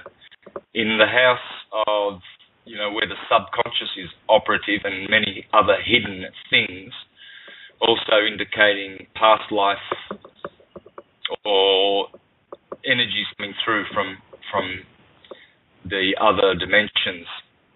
So, this person's got a very nice intuitive antenna for tapping into the subconscious. There's nothing wrong with, like the 12th and 6th house in terms of goodies. There's considered to be weak houses, cadent houses. And the cadent houses are weak in their energy for questions. So if a planet is there and it's the indicator of a question, it will be weak. So the prediction will be a weak prediction. So there are 4 cadent signs, and they are the 3rd, the 6th, the 9th, and the 12th. But the 3rd and the 9th are not so harmful, whereas the 6th and the 12th are. But cadent has to do with falling, you see, and so if a 3rd of the signs of of astrology are cadent, well, and we're dealing with angels, we see where a 3rd of God's angels have fallen. That's what the scriptures tell us. A 3rd of them have fallen. Yeah, because a 3rd along the ecliptic are cadent signs. And when planets are found therein, they have lost, it's considered to be, like a waste, a waste of energy. But it's not. It's not at all. Just because they are weak in strength, you haven't wasted those planets. So Jupiter in the 6th house is probably one of his weakest houses. Sure, you'd love for him to be in the MC or in the 4th house or in the 7th house by day. He'll have a wealth and a happy old age. Well, it's funny because I've got Jupiter in the 7th house by day, and I don't have a lot of material wealth. And let's see about the happy old age. But it's not wasted. It will define certain things. It will, as I said, it will make goldsmiths and silversmiths. So this individual will be carrying on, with the silver and gold elements, and will be benefiting from that for sure, because they have an affinity with it. There you go. And that's it, unless I've got questions. Hello. Santos. Hello? Yeah. Hi, it's Debbie. Oh, okay. Hello? So that's your chart? That's my chart. Yeah. Thank you so much. Okay. Yeah, what can you tell us? What's your spiritual path? Absolutely spot on. Well, a lot of points you touched on there. family, sisters and brothers, that was spot on. Sister, I don't have a brother, but sister issues. I'm not the oldest, I'm the youngest. Definitely right on there. Definitely with the health that you touched on. I can't remember which planet that was that you were mentioning, which touched on the nerves, which really hit me because I do have nerve damage. I have a spinal cord injury that I've had for 28 years, and that is like, wow. That was actually the beginning of my spiritual journey. So it has been an exciting ride, that's for sure. Well, let's go through the medical things, and we'll see if we can find that. I'm going to start with, well, I will have a look at the moon in 20 degrees Aries, because that's abscesses. Now, this is not, I'm not pointing this one out as a strong point. This is a very weak one, because your moon is quite comfortable there in Aries. It's receiving a sextile from Venus, so there shouldn't be a problem with that one. But that point, the 20th degree of Aries is abscesses. Abscesses. Let's go forward. Jupiter in 22 degrees Taurus. That is defective sight and rheumatism. How's the eyesight? Well, it's actually been great. I'm turning 50 this year and just starting to wear eyeglasses now just for reading. But really, other than that, my eyes have been good. My whole family's actually had good eyes, so yeah. Good. Yeah. Great. Gemini, 26 Santos, are you hearing us clear? Yo. Yep. We're getting a little choppy here on my end, both Debbie Joe and Santos. Mark, can you hear me clear? Yep, loud and clear, Mike. Yeah, I'm just wondering if it's on my end. Okay. All good? Keep going. All right. Yeah, sure. So, well, we've the 26th.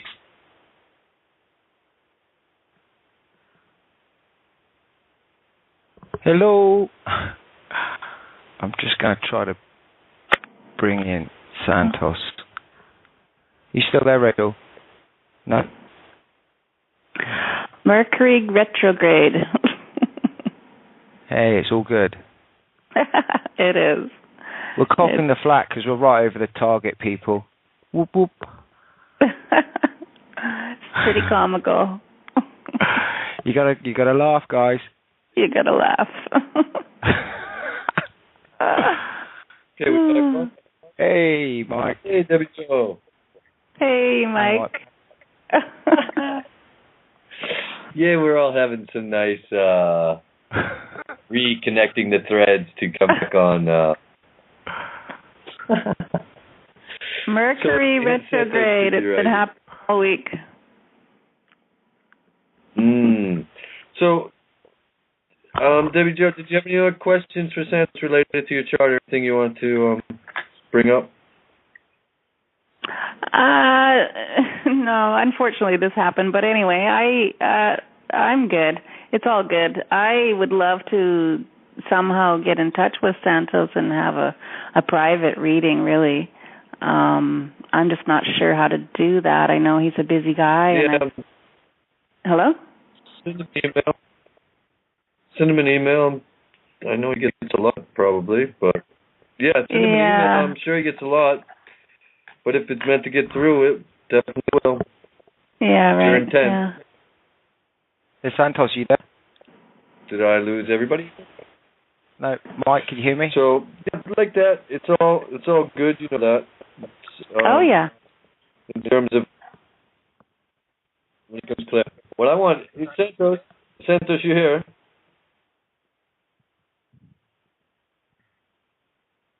I can hear you, Mark. I was sent us a question if we got him back in. Yeah, I'm trying to bring him back in. But I'm not sure if he's...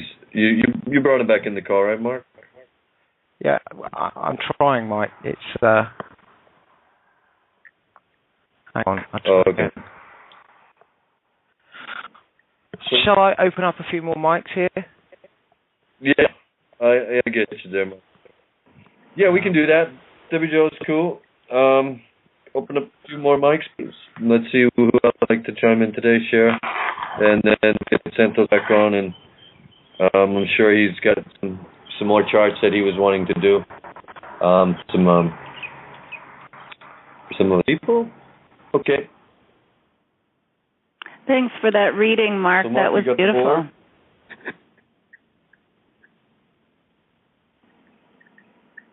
I'm just opening up all the mics. Free for all. Free for all! Yay! Okay, we got about 14 minutes left, guys. Yeah. I'm going to do this quick shout-out. We got 14 minutes left, thanks to Paul Giovanni and the crew at Critical Mass Radio. Hey, throw your support their way if you can. Monopoly money soon, and our reality will be like paper in the wind. And, well, we got it. Put it to use in some good places. And I know I listen to these guys say this every day. You guys, we got about 13 minutes left. You can call in through Blog Talk, Critical Mass. Pressure plays going through Skype.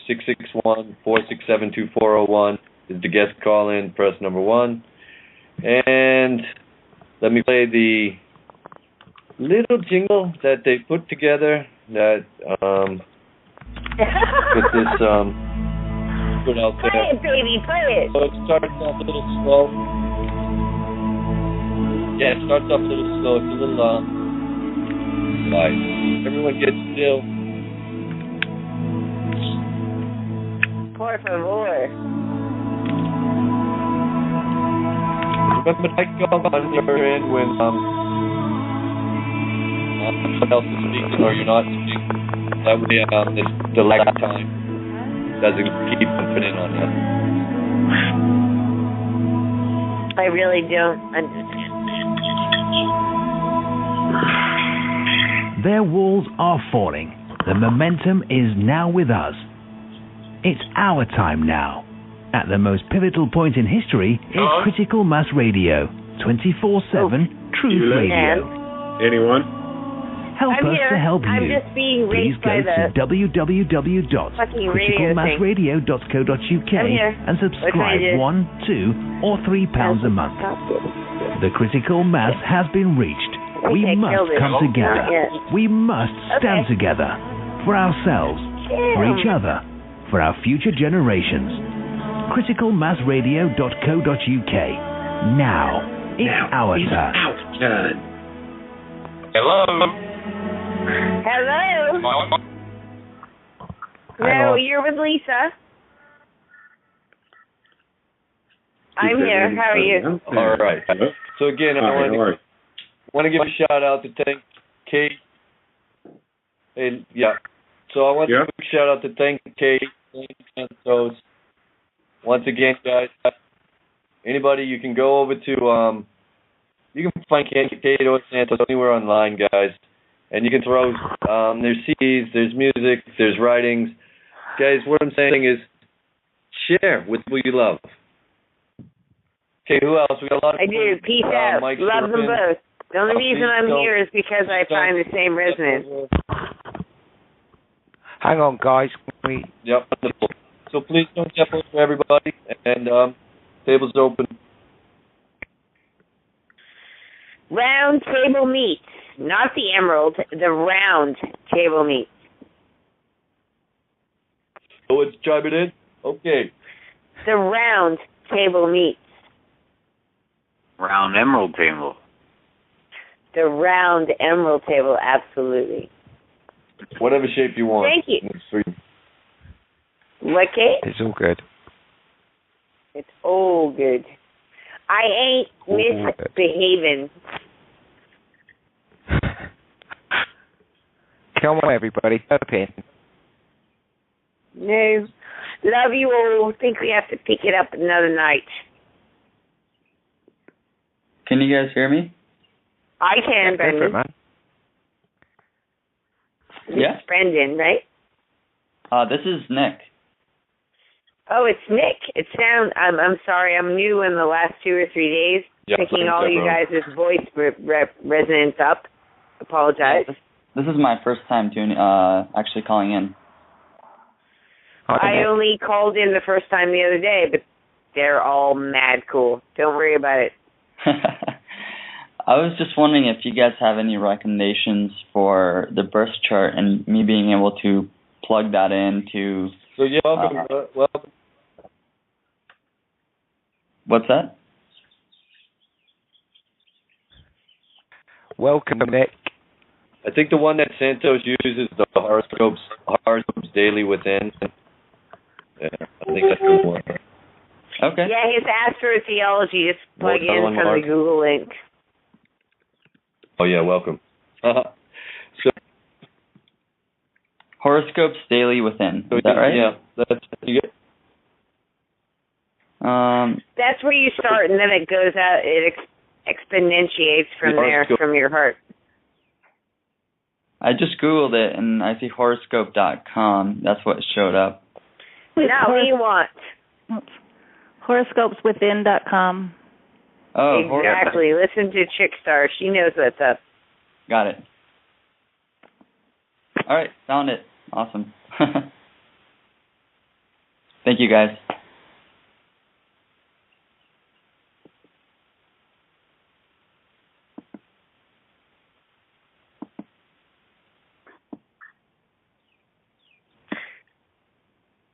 Hey, everybody. Hey.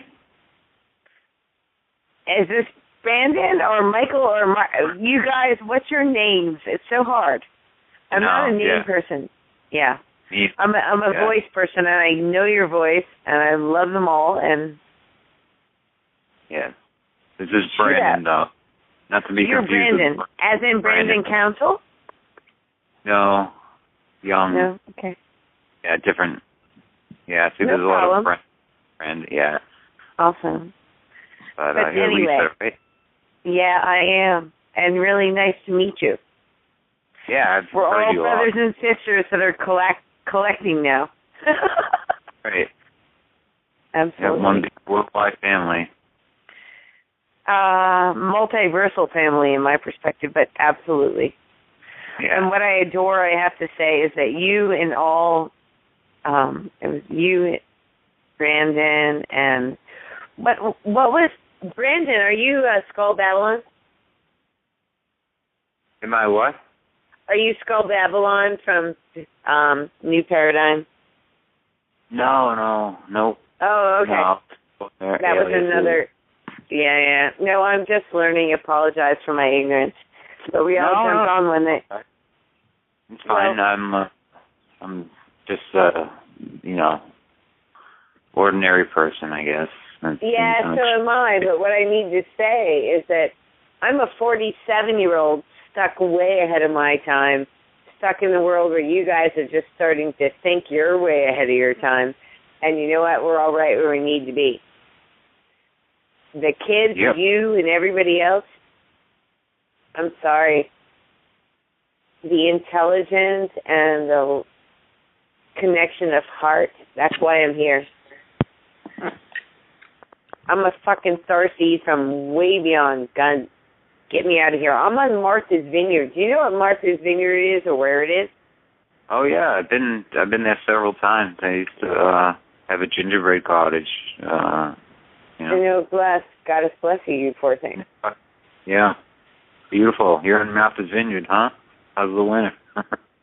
People go there in the winter. They live there in the my twat, exactly. Yeah, I know. They can't believe people, because all these influx of private jets kind of descend on Martha's Vineyard in Nantucket. Well, I've kind of been there the whole time and never have. My friend's mom owns an antique shop up in right in Nantucket. He's a middle school basketball coach, I guess. Oh, but in Nantucket, no, very different. Oh yeah, totally. I live on the vineyard. I graduated from school and actually. So you got whales there, Lisa? You got whales there in the winter? You got whales there in the winter, or they leave? Oh no, we have all that, but nobody ever really, including me, goes there because it's so violently not there. Yeah, it is. All those things are here, but they're so bastardized, and so it just makes me sick. Love you. Want to run off this planet. Excuse me, Mom, bring me back to Arcturus. Got me? So, Mark, we got Santos back in the line, or is it still waiting? I guess being funny isn't appropriate now, right? Which part? Kate was saying earlier, you got to bring it. You got to get us laughing sometimes. So yeah, that movie Interstate 60. Remember this? A few people. Kate reminded me of this, and someone else. And what Kate was sharing here was, in the beginning of the movie, the guy was like saying, "Careful what you wish for. Is that really what you want to wish for? Is that really what you wish?" And then Michael J. Fox's character is like, "Yes." And then 1 minute later, it's like Back to the Future. Here comes the scene again, and yeah, that's it. He got run over by a big-ass truck. And so what it's reminding us, and then later on, it's showing us the nature signs, whether through words or through people or through, again, nature herself, if we want to say, the birds, the trees, and what we're trying to share here is the signposts come clearer the more you recognize your co-creative partnership in this. And own it. It's about owning your reality. And with Santos, like before me, until I really heard Santos, it really didn't resonate with me about the birth charts and the zodiac, and heard Santos, heard a few other people, and started, clicking in. Oh, this is what this is relating to in my life. How it the correlation. So we got about a minute left before rollover. Again, want to thank everybody coming to the table tonight, and definitely Santos as always. Beautiful, and hopefully we can get them for the rollover, do a few more charts. It is Syncretism night, and showing how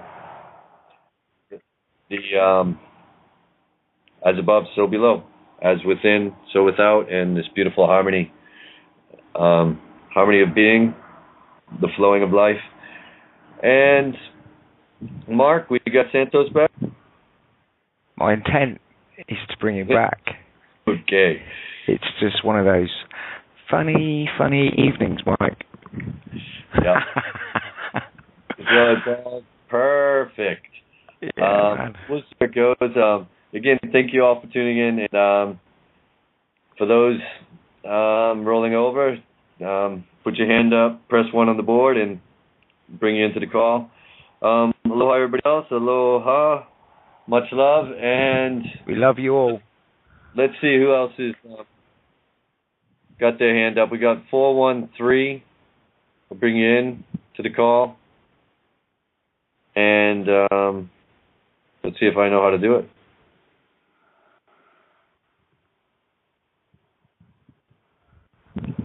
So we're still hope we're still going. Mark, you still in there? Yeah, I'm still here, Mike. I was just yeah, go on.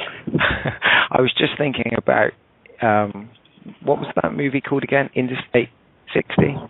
Interstate 60. Yeah, it doesn't exist on any map. This is the other beautiful part of it. They're looking for it on the map, but it doesn't exist. Yeah, straight off the title. And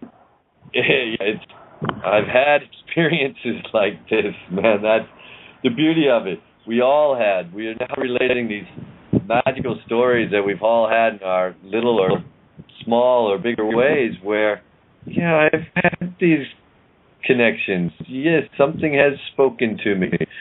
And we sometimes call it different things. Whether it's your guardian angel, Mother Nature, some spirit, your higher self. We've had this kind of communication in a very positive way, in a very intuitive, guiding way. And, wow, I just love that. It's just, when we tune into this level of connection, it's a beautiful, the being, the laughter, the being, the peace, the stillness, and many times, again, Colin was he quoted, I think, Alan Watts earlier, and it was a beautiful one about how when we, put in my words, like how we come to the 0 point and we come to that stillness, we transcend thoughts. And it doesn't mean we're not communicating anymore. Oh, we most definitely are on such a pure level that this is where, from that flowing, we later tune into more knowledge and truth through connecting to people like Santos and Kate and many others that it's quite wonderful that we do live in a world where these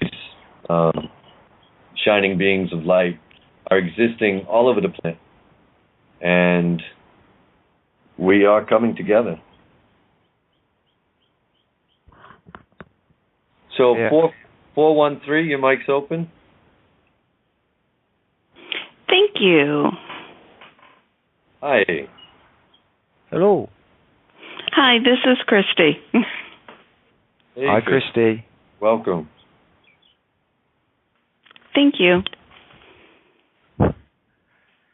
I frequently listen on the archive and very seldom have the opportunity to actually listen live and call in. So I thought I'd be daring and put my hand up and chime in when I feel it's appropriate. Well, how wonderful that is. That's how it happened with me. Also, I listened to quite a few archives until, it finally, okay, yes, I'm listening to a live show, and yeah, thanks for tuning in. When the time's right, the time's right. Thank you. Well, since there are so few people on the line, do you all mind a complete change in topic? Please. For it.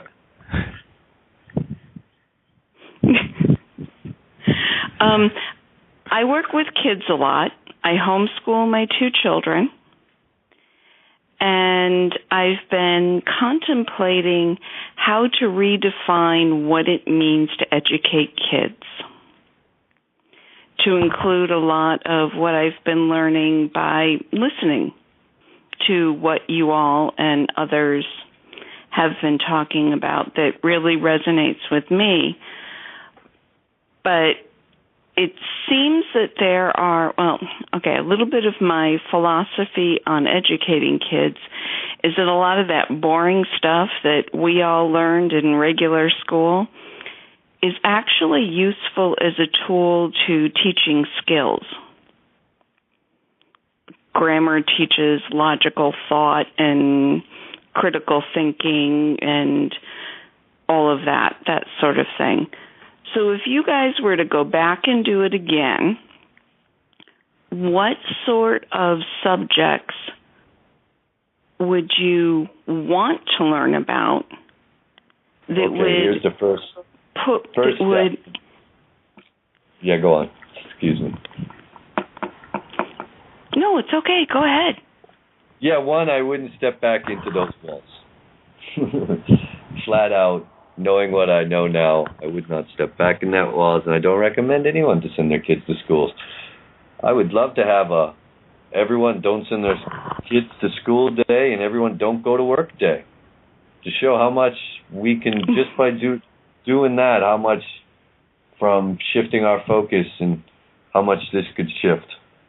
And so back into, it's syncretism night for a reason.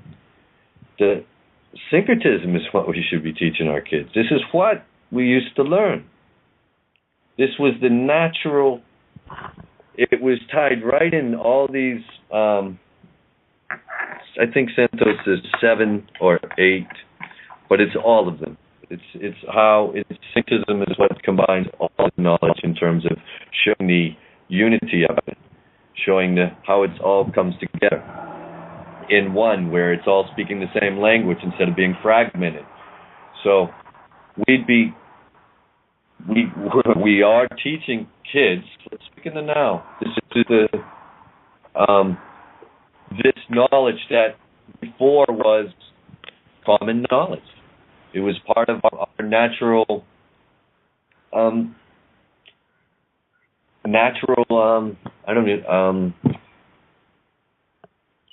don't even want to use schooling, education, or learning, because in some ways, I know it's the intent, but these words are triggers in a way. They have a lot of old, confused meaning to them in my book.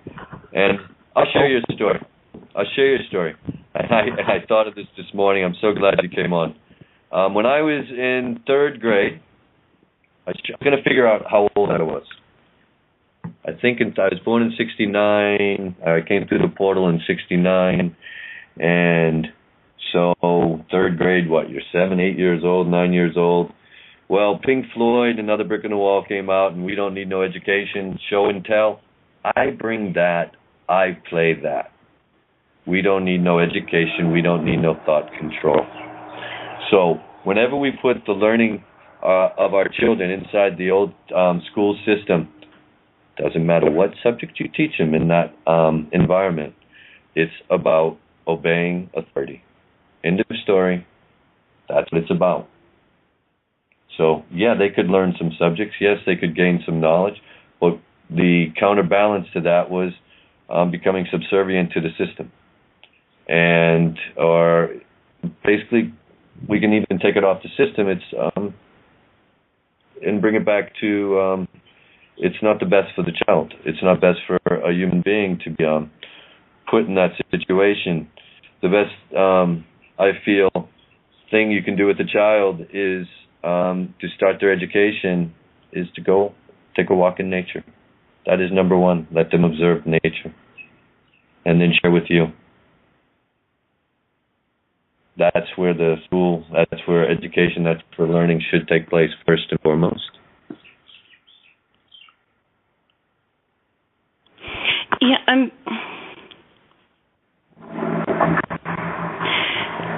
someone was talking earlier, might be this show, might be one of the recent ones this week, about trigger words. That's been quite the topic this week.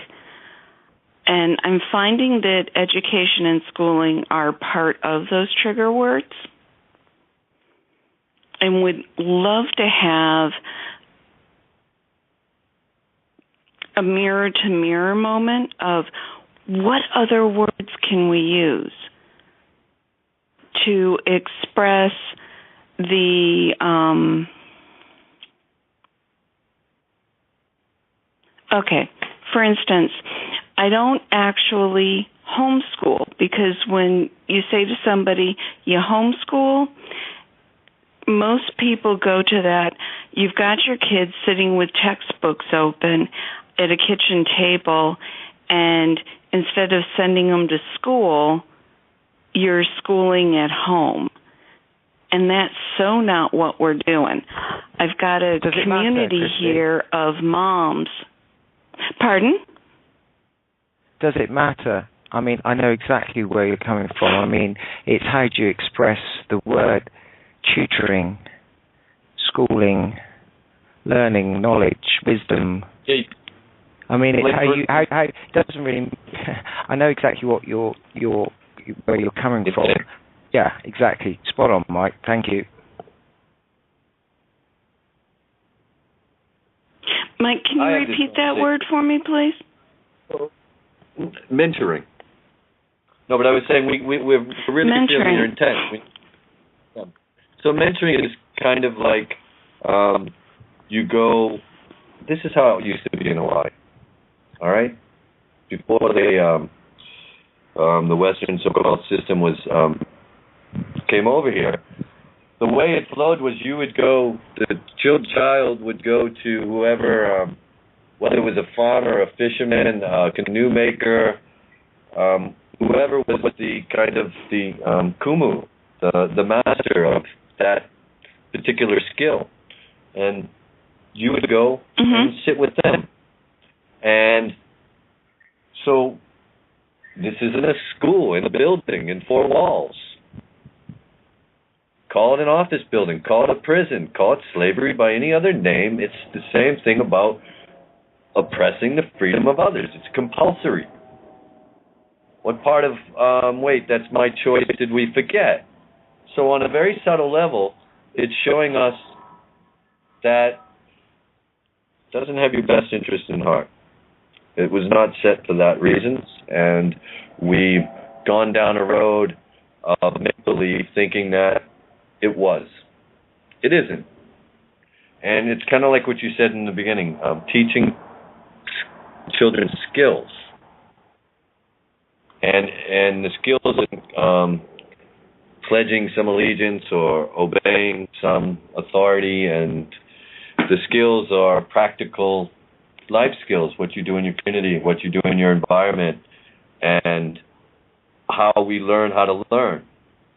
And this is knowledge that's been around in the education system. I'll use that word, education system, but been in the field of this knowledge for quite a long time, at least through the 60s and 70s, and it's never been implemented. And it will not be implemented, because that's not what it's about.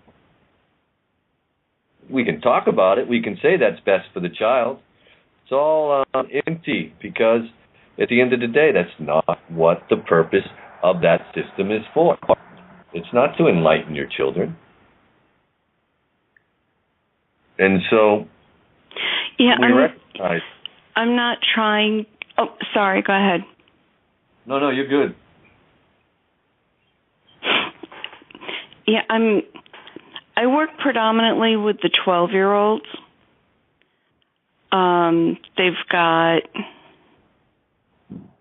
They're at such a beautiful place where they're not as black and white and are just starting to think for themselves and not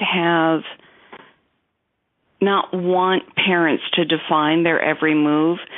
And yet they get to that insecure moment where they're like, okay, please tell me right exactly now what I am supposed to do, because I'm so confused. I can't get there on my own. That's the group of kids that I'm working with, and I teach them, okay. I'm helping them build the skills in 3 different areas. I work with them in sewing, which is my passion. My life pre-mom was in the theater as a costumer, so I work with them on building their sewing skills. I work with them in the subject of labeled history and the subject labeled language arts. And what we're doing in history is using history as a tool to teach the kids how to do research and talk to other people.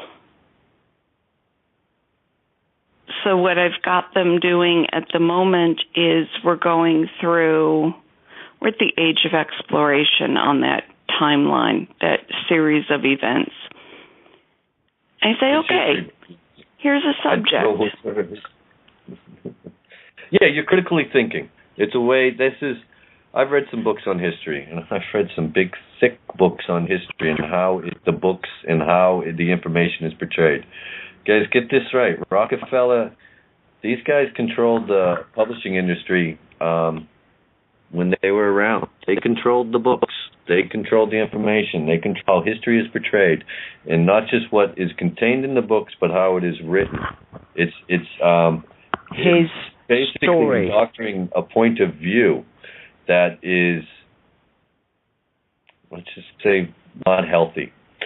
And I wish I had the name of a few books. I got them somewhere, but they're very enlightening in terms of very scholarly, in-depth research from educators themselves who really looked at this issue and wondered why history is a very slanted view. And there is a definite reason. And you wonder what topics are covered in there and why they're covered, and then why that's related to a social conditioning. You'd be really surprised when you find out this. And I was shocked. I've read a lot of that, and I've got a couple of kids that are from some very strict faith traditions, and then I've got my own daughter in there who's like, okay, Mom, really? I mean, can we talk about something that she loves history? And she's like, can we not do it in the way that appeals to the other kids? Like, well, we're trying to find some balance here, sweetie. We don't want to jar their dining room table at dinner tonight into places that their parents just can't go right now. So we have our mom and daughter conversations outside of class, and we, as gently as we can, are opening up the doors and hoping that the other kids will walk through, and doing it in, their most favorite recent assignment was go find a mystery in pre-Columbian South America that has not been solved, that you can argue from two sides, research it, and bring it in. You've got 15 minutes to tell us about it. And this is one of the times where you can honestly put on your paper, if you can support it from what your research finds, aliens did it.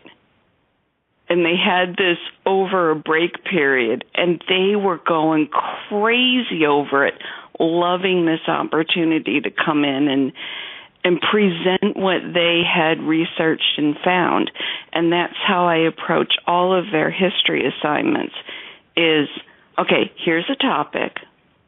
Go find something you like in it, research it, come in and tell us about it. What did you learn?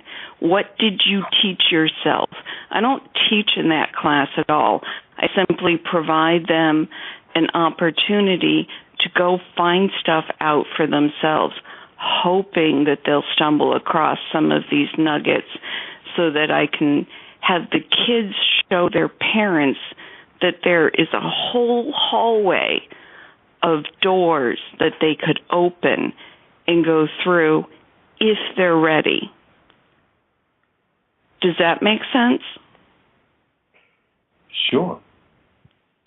Now, again, it's what I was sharing earlier about like you were saying, trigger words. But part of what I'm looking at is, what is this education system for? What is the structure of this? Why are we teaching our kids, and for what reason? And what is your outcome of that? If we're talking about consciousness and creating from the heart space, and we're going back and in my estimation here, changing the subject. Yeah, I want kids to have fun and play and get to know themselves. I want them to dance for fun. I don't want them to sit in a classroom. Yeah, and have that ability to have someone like you who is getting them to expand their thinking and open up new ways to discover actually things that interest them. And that's a beautiful, beautiful thing. So if we look at this, this is, again, something when we take this out of the old structure, what we called schooling, and you put this just into everyday life living, we have a wonderful world. There's so much to learn from your surrounding area. So we really got to bring it home because in many ways, I can't think. Yeah, maybe I can't think next month for myself in terms of a linear time frame. Even if somebody's in school right now and they're going to be graduating, so-called, this year. Yeah, that's a possibility. That game might still be rolling along, if that's still in the cards, so to say. But what we're getting at is a clearer picture of our dream and our bigger dream, not just for our children, how in a way, definitely how you want to do it in your immediate environment, your immediate reality, but also on a larger stage, what's your wish in a way for the world to also share in that beauty of discovery, of learning, of sharing, of remembering. And I think this is why, as Kate says so many times, why she comes night after night to the table, is because we, especially me, we keep putting the cart before the horse. We keep putting all these social so-called problems in front of the horse. And I'm like, those problems will keep existing if we don't take care of something else first. And that something else first is reminding your kid every day that he's a soul sovereign being. He's this beautiful creator, and remind them of that. Remind them that they can fly. Remind them of these beautiful knowledge that we've been tuning in. Speak with your child about this. And I've met kids who could talk like this with me.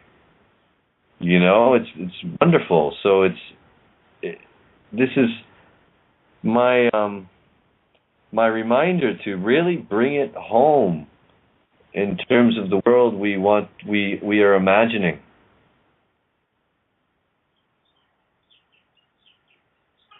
And so in that, we're steering clear at, okay, what is, in a way, needs to be looked at first before we have free energy, before we're really educating our children in a harmonious, light fashion, light.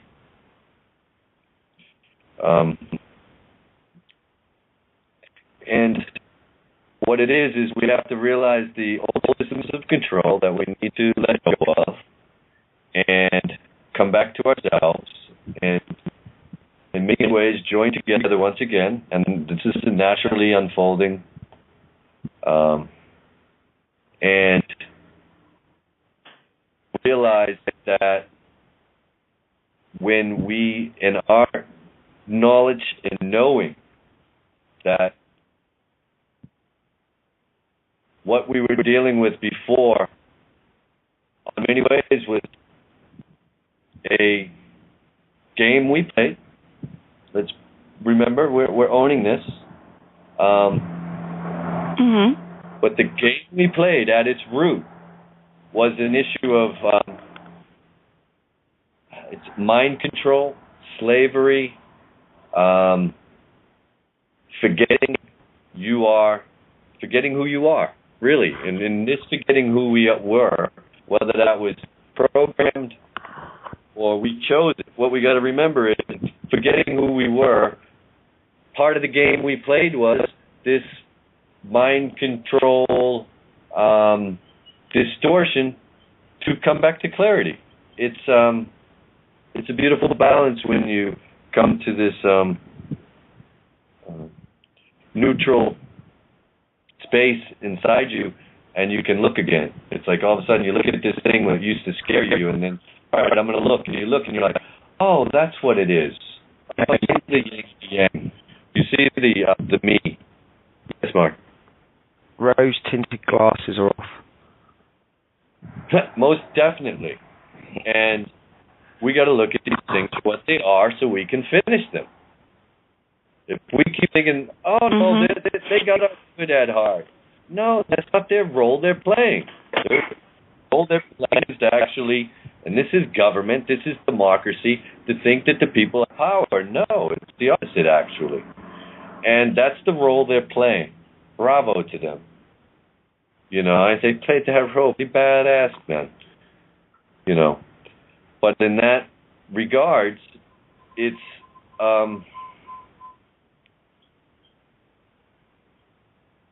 you don't have to get stuck in their story, so to say.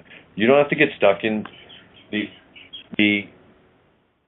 and it becomes really like that. It's, to me at least, it's almost when we have perspective on some things, this time we've gone through is really almost becoming like I can look at it as a bubble. And that's where this old reality is. And we've come out of it, and we're breathing and loving and really being harmonious with nature and each other. And then we get trapped in our little mind games, and we get sucked back into that bubble. And then we think that bubble's our whole world again. Oh, the government's big, the army's big, and then all of a sudden you sit in stillness, you come to being again, and you pop out of that bubble and you see it for what it is. A few limiting thought forms and belief patterns based in fear that no longer resonating with where we're at. And where we're at is, for me, is love in the heart. It's this balance that is shining forth, is coming with the more the truth is clearing the cobwebs from inside of us and outside.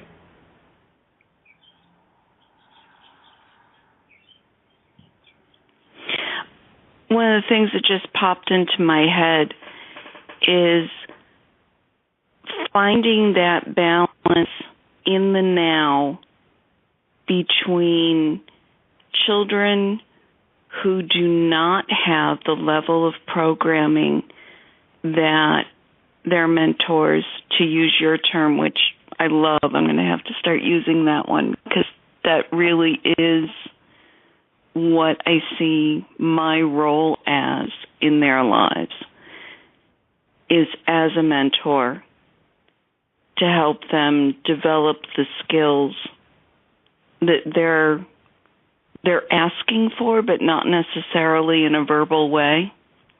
It's through their actions. You know, when a child brings you a book and says, teach me how to read, you know, as a parent, you sit down with that child and you teach them how to read, because that's what they asked. And there doesn't seem to be anything wrong with that request, so you fulfill that. But finding that middle path between the adult's programming and the lack of programming of a child, and we're learning from each other through this whole process. Sorry, I'm thinking out loud here. Finding that balance in there so that we can communicate as two sovereign beings and move forth into a co-creation until we're able to tap into, at will, all the knowledge that is out there in a more energetic way, that works for all of us. Well, you just said a key word, will. That's your intent. Mhm. You're going to will it but into in the being. meantime, There's no meantime. as we are willing. Yes. True. But as we are in that process of willing it in, how do we, and I don't have an answer, this is just sort of for discussion, how do we move that forward? How do we fulfill the child's desire when they're saying, I don't know how to acquire this information. You're bigger than I am.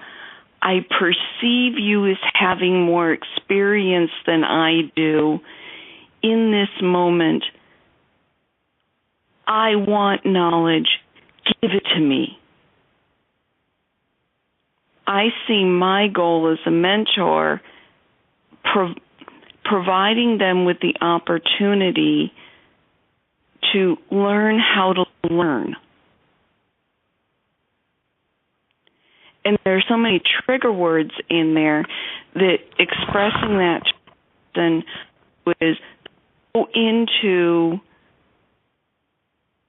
getting away from the public schooling system or so into homeschooling is a bad thing, then I find myself throwing up my hands and walking away, yet really wanting my children who are craving community interaction find fulfillment there. Because as a parent, go ahead.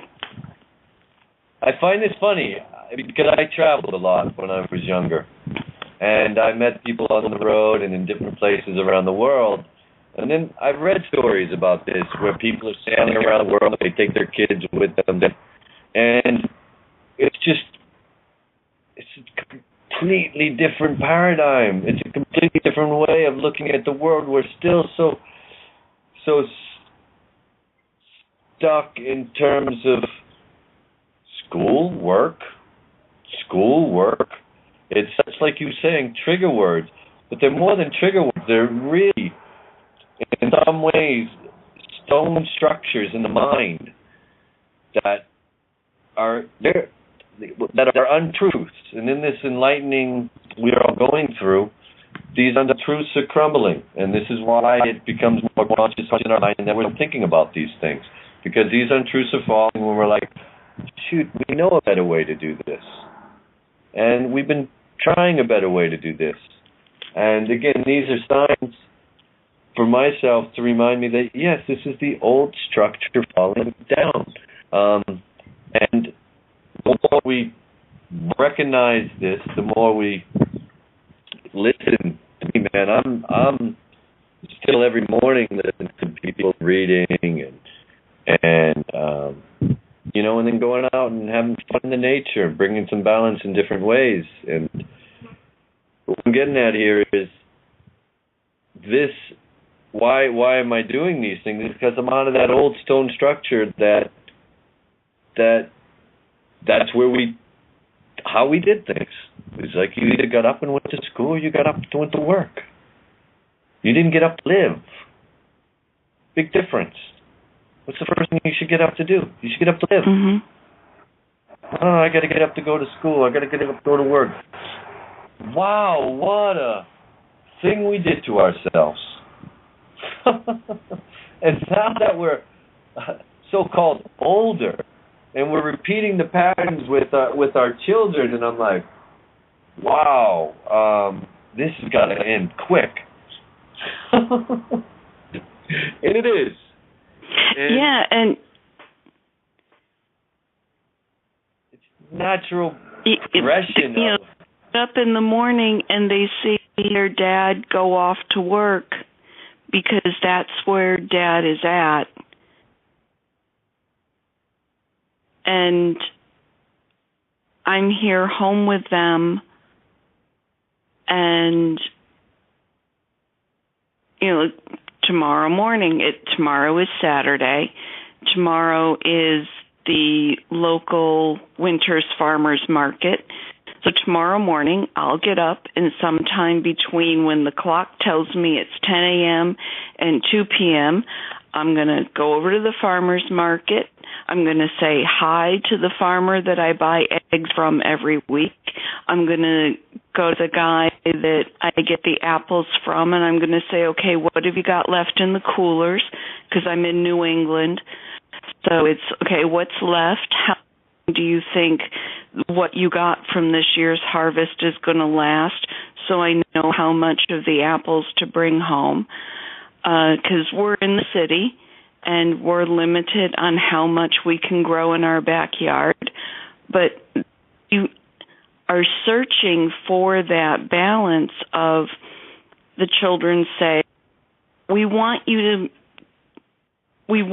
teach us stuff. And we don't want to just be in the garden, Mom, and we don't want to just play. We're going to go to the library. And literally, they closed our library last year, and my kids said, this is wrong. We live at that library. We're going to go. Who do we talk to? We go to City Hall. We're going to go to City Hall, and we're going to stomp our feet, and we're going to yell and scream, and we're going to get our library back. Will you drive us? Man, so I drove them down to City Hall. And they stood in front of the city council, and they stomped their feet and stood on a box and spoke into the mic and said, how dare you take our library away? Give it back. And they contributed to getting our library back.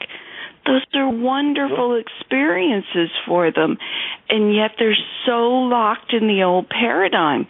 So I'm struggling with, where's the balance? Until we have our new system, until we remember our old system that works so well.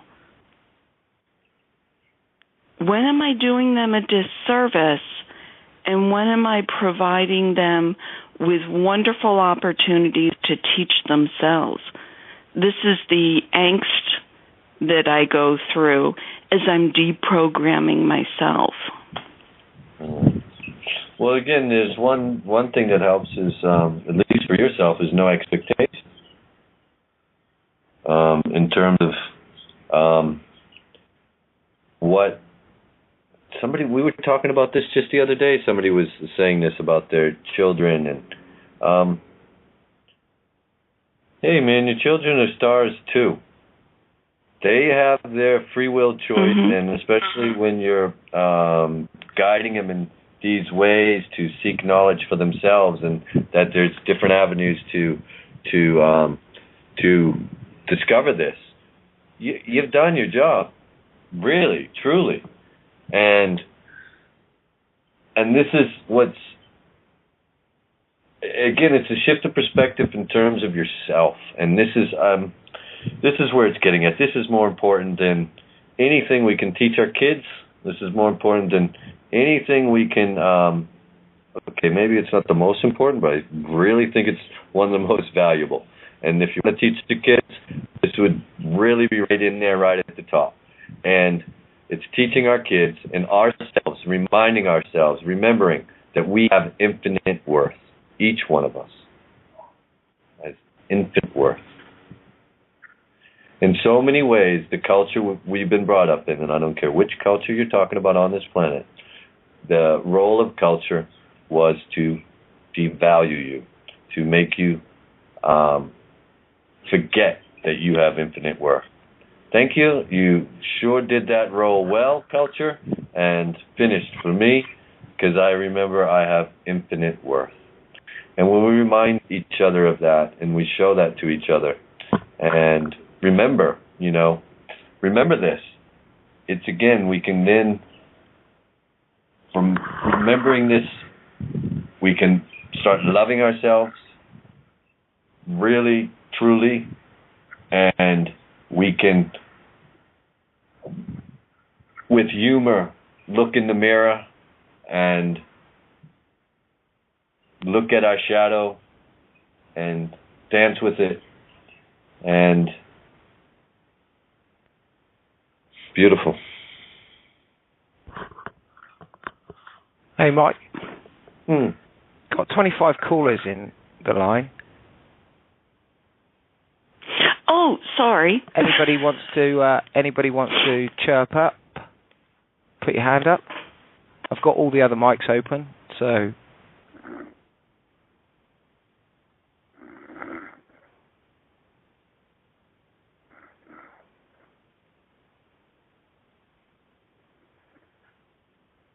We'll do a Kate here.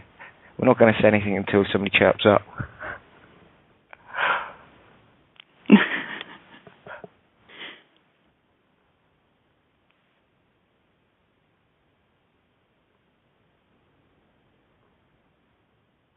Silence is golden. Mike, I think you really did hit that one on the nail, didn't you?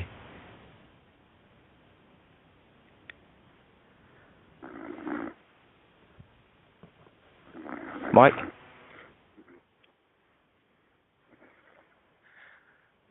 Anybody else? Oh, you know what, Mark? I had myself muted. I was talking away. Hey. Hi there. Hello, who's there? Yes. Who's that? Hello. Yeah, who do we got? You can hear you. Welcome. You can? Thank you. I've been waiting to listen and talk with you. Welcome back, all Santos. Right, Barbara. You have. Let's get Santos back on, Barbara. You want to talk with Santos? Oh, I just wanted to let him know that he's welcome back. You know, it's always good to hear. Always good to hear him with his little tough self. I am so proud of him and the things that he does and the things that he shares with us and teaches us. I just listened to that lady who said that she was in New England doing homeschooling, and I myself think that it's very necessary for her to take the time to learn some of the basic things that we learn, especially how to form a sentence and how not to use prepositions at the end of the sentence. I don't know why people feel as though that's not important anymore, but that's what I think the difference in some people making $70,000 a year and making $150,000 a year. The more you learn in the things of whatever field you're in, the more useful you'll be to someone, and the more useful you are to someone, the more rewards you may be able to achieve. So one of the things that I would consider, if I was homeschooling children, I would let them know that they are children and not so much kids. I know we play with that word a lot as did goats, billy goats. That's what they were taught to our generation when we would say kids. We never addressed our children as goats. I see that's a very, very popular thing in speech these days. And I also see that words are made up to satisfy whoever wants to be satisfied. I saw an article that said that they was going to put that word selfie a selfie aside. I guess that's when you take pictures of yourself, that they were going to make that a legitimate and genuine word for 2014. That's like the gift. That's what 2013 had to offer. The word of the land of speaking. The word selfie. That's what they said that was. When you take pictures of yourself. So yes, I think conventional elementary teaching is very, very sincere and needed to be able to read, write, and do arithmetic. Those are basically all the skills that were promoted during my childhood. You know, some words that I heard after I became an adult, I'd never heard as children, like the word competition, to compete. Our elders and teachers, they never taught us to compete. They always just told us to do the best you can. So we never really was in a competition. When we did hear words for competing, it was like on the track and field. That's when I first heard the word. When I was running track, I used to run relays with my elementary class. And I'm assuming that I'm sure they may have used the word compete in that particular area gym but I don't really remember no great emphasis put on the word to compete the way that these children of today are supported and taught that they have to be in great competition because there's so many of them. Again, my instructors, my elders, they said just do the best you can. And so that's all that we as children ever did. And then like the word that they use now for special, they're taught, well, special always meant in my generation that you were slow, or that you were, that you needed more time needed to be with you. That's why they considered you special. It wasn't though in the same frame that they use it today as being you go to a magnet school that makes you a special. Well, to me that brings laughter because the first thing that comes to my mind when I hear you go to a magnet school, that means that you're a special individual. That means that you are kind of slow and kind of your ability to comprehend is not as great as it should be at your whatever age you are when that determination is made. So that's what I think about education. The reason why I support conventional education at a young age just for learning the basics, reading, writing, and doing arithmetic. And I feel you can go a long way in life with the basics, and you can always excel out into those different skills in order to get those skills that we want for our children. They have to be able to communicate. And with the forum of people that you come in contact when you're in the business world, we know that the battle has been, that the war has been won, but our children they're still thriving as though, whatever desires that they have, whatever wishes. That's another word, wishes. That was the word that we used growing up. Dream. We didn't use the word, I have a dream. No, we always was taught that to dream you had to be asleep. And so then people always had to fight. Well, you could dream when you woke in the daytime. Well, that's what you call daydream. If you don't know what's going on around you, just because your eyes is open doesn't necessarily mean that you are alert. If you say that you daydreaming, but that word dream, I had never heard it until I came to the South. I had never heard. I was 36 years old when I got into where I really knew what the word politics meant, because I never had to deal with things like that. Again, like I'm a child of old folks, so they only taught you what they wanted you to know, and by me not liking pain, that made me very obedient. So I could count on my hands how many ass whoopers I got as a child because I didn't like the consequences of not doing the right thing. So I tried to be as obedient as I possibly could be, so I wouldn't get any pain put upon me by the Houston, Texas woman born on Santos' birthday, March 24th. So she was a rough rider. And then my father was a Pisces man, born March 11th, 1909. So these were old folks. I was born in 1950.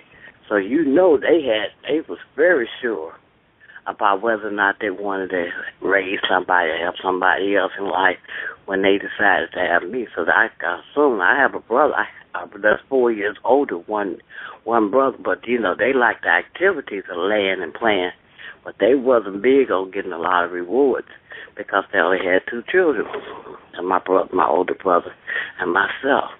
He was born in Houston, Texas, down there. That must be Rachel down there in Houston, Texas that Janet and I talked to, because I heard a guy explain that was Janet up there in Anderson, California. So that must have been Rachel down there. And she said, "Where's Ninja?" That's who I said. I was Ninja. Where is right. He? That's who we didn't hear tonight. Ninja. You're right, Barbara.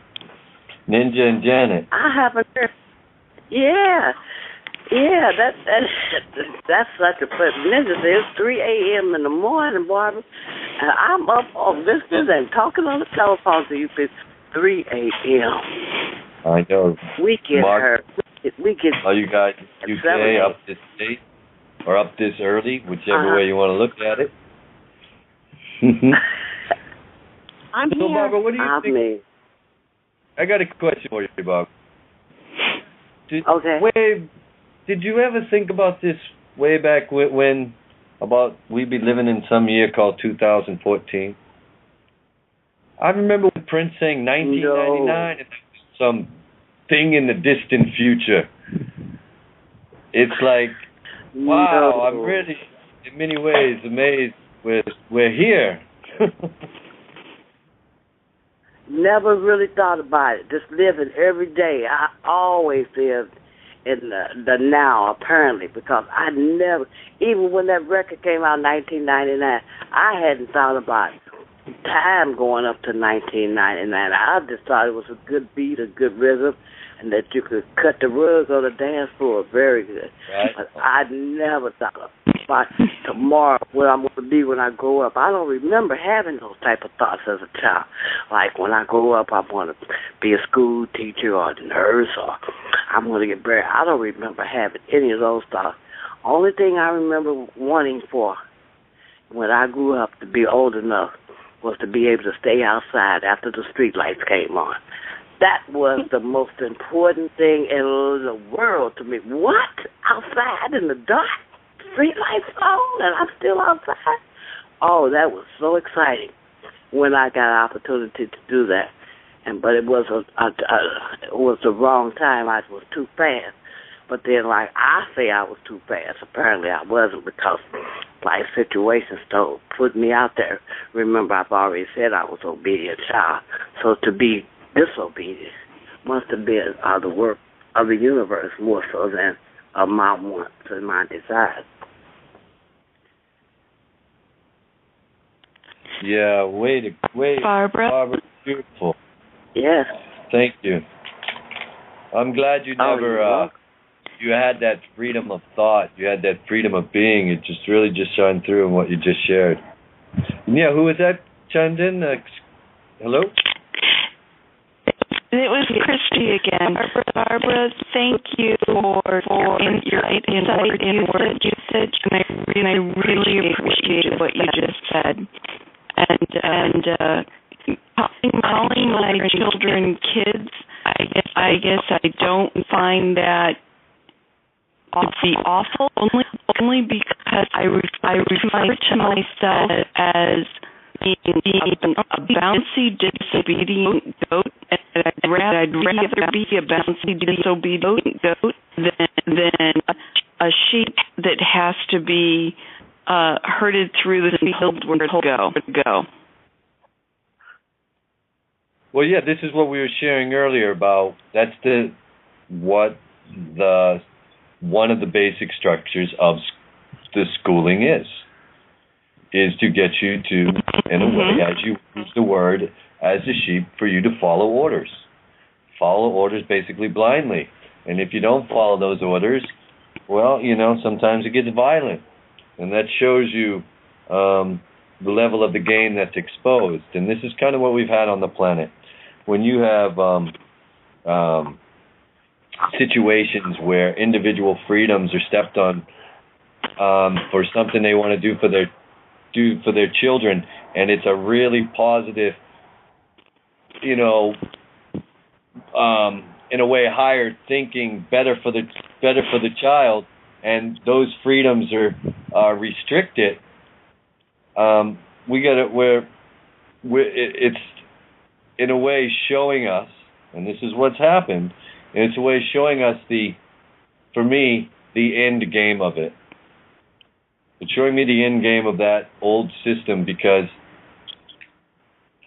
when you are that, in some ways, oppressive in terms of the tyranny, in terms of how much you want to restrict freedom in certain ways, and in many ways subtle, like it's not even doing that, but again, it's a restriction of choice, and that is in one way, the lesson we're learning here. When we went through these old systems, it was a restriction of choice, and we're recognizing now our choice in the matter. And we're seeing in some ways that this some old governments or even old religions are still trying to say, no, you can't make that choice. But that paradigm is dead, so to say. And that's why don't get too in some ways emotional about it. Just again, use your imagination to dream the world you want to be in. Really, dream it. Wish the best upon people. I think in many ways we forget to do that simple thing. And live a little, people. I appreciate the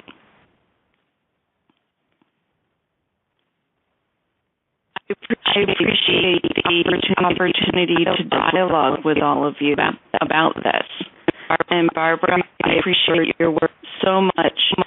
And thank you for you have brought back memories, because you sound quite a bit like my grandmother, who crossed past whatever term you would like to use. She got her vessel back and I miss talking with her. Yeah, so it's nice. We're all loving we're getting that. And Barbara, wonderful. We got about 2 minutes left in the show. Barbara, wonderful. We always, I love us all coming to the Emerald Table and sharing. Beautiful. Touching hearts and souls out there. Coming on the table, everyone. That's what you're doing. I heard that program that you and Kate was on when you named that table the Emerald Table, and that was so pleasant. You were talking about, I think you said you had your lamp sitting on a book, and come to find out the book that the lamp was sitting on was The Wizard of Oz, and Kate had taken us through 2 or 3 stories about the yellow brick road, how you took the L out of gold and made God. That was really a very good program. And then I said, Emerald Table, I'm Taurus the Bull. So that was right up my alley. I said, oh my goodness, everybody's sitting at the table with me. All right. I always take credit for everything that's in a sequence, like synchronicity. I really am so glad to learn about that, because for years I thought everything was a coincidence, but now that I've learned from Santos that it's no such thing as coincidence. And then when Kate broke down that word, coincidence, I really got a better understanding why we don't have coincidence, and it's more synchronicity. And then I was studying from this book that they got called The New Astrology by this guy named Martin Seymour Smith. And he had some people, when he did the history of astrology, there was another guy who said that we must come in contact, we must come in harmony with nature. What would I never say? Your Honor. Thank you. Is it your, and for the record, is it now your intent to entice me into slavery? Right? I don't put anyone above or below me. So just a little mental note there for people. If you're going to quote me, please quote me or write it yourself and say it's you. It's all fun. It's all good. I just this is what I talk about in terms of interpreting a reality. Is that your reality or mine? That's obviously not mine, so it must be yours. So put your name to it, not mine. Thanks. Cool, huh? Yeah. Being misquoted is the worst, isn't it? But what I was saying there about how you continue to stress that to folks that I need you to get this. I need you to get this, right? So I find myself in a similar situation with perhaps good knowledge about how to improve our lives, like diet, for instance. And I make suggestions to, say, my family members about, oil pulling, urine therapy, grounding, solar gazing, etc. And, you know, I've been doing this for about 6 or 7 years now, probably overzealously, and rubbed a lot of people up the wrong way. And many of them have not taken any of the advice at all. Some of them have taken a little bit. And lo and behold, when you meet up with certain family members after a year or two that you haven't seen, and you find that they're doing all the things and more because they've discovered that through those things they've found more, you know, cures and remedies in their lives. And you see how much they've blessed themselves for it. And the ones who haven't, they're still in the poo.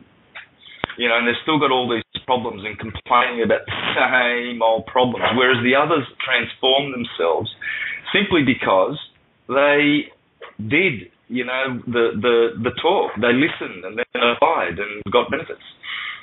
That's, you know, Sandra, you nail it so cleanly there. You see, if somebody comes out to me and says, "Oh, I'm eating so healthy and everything's great," and I'm going, "Good for you," and someone comes up, "I'm still eating all of this crap and I feel like crap and I'm miserable, I'm tired," and I'm saying, "Good for you."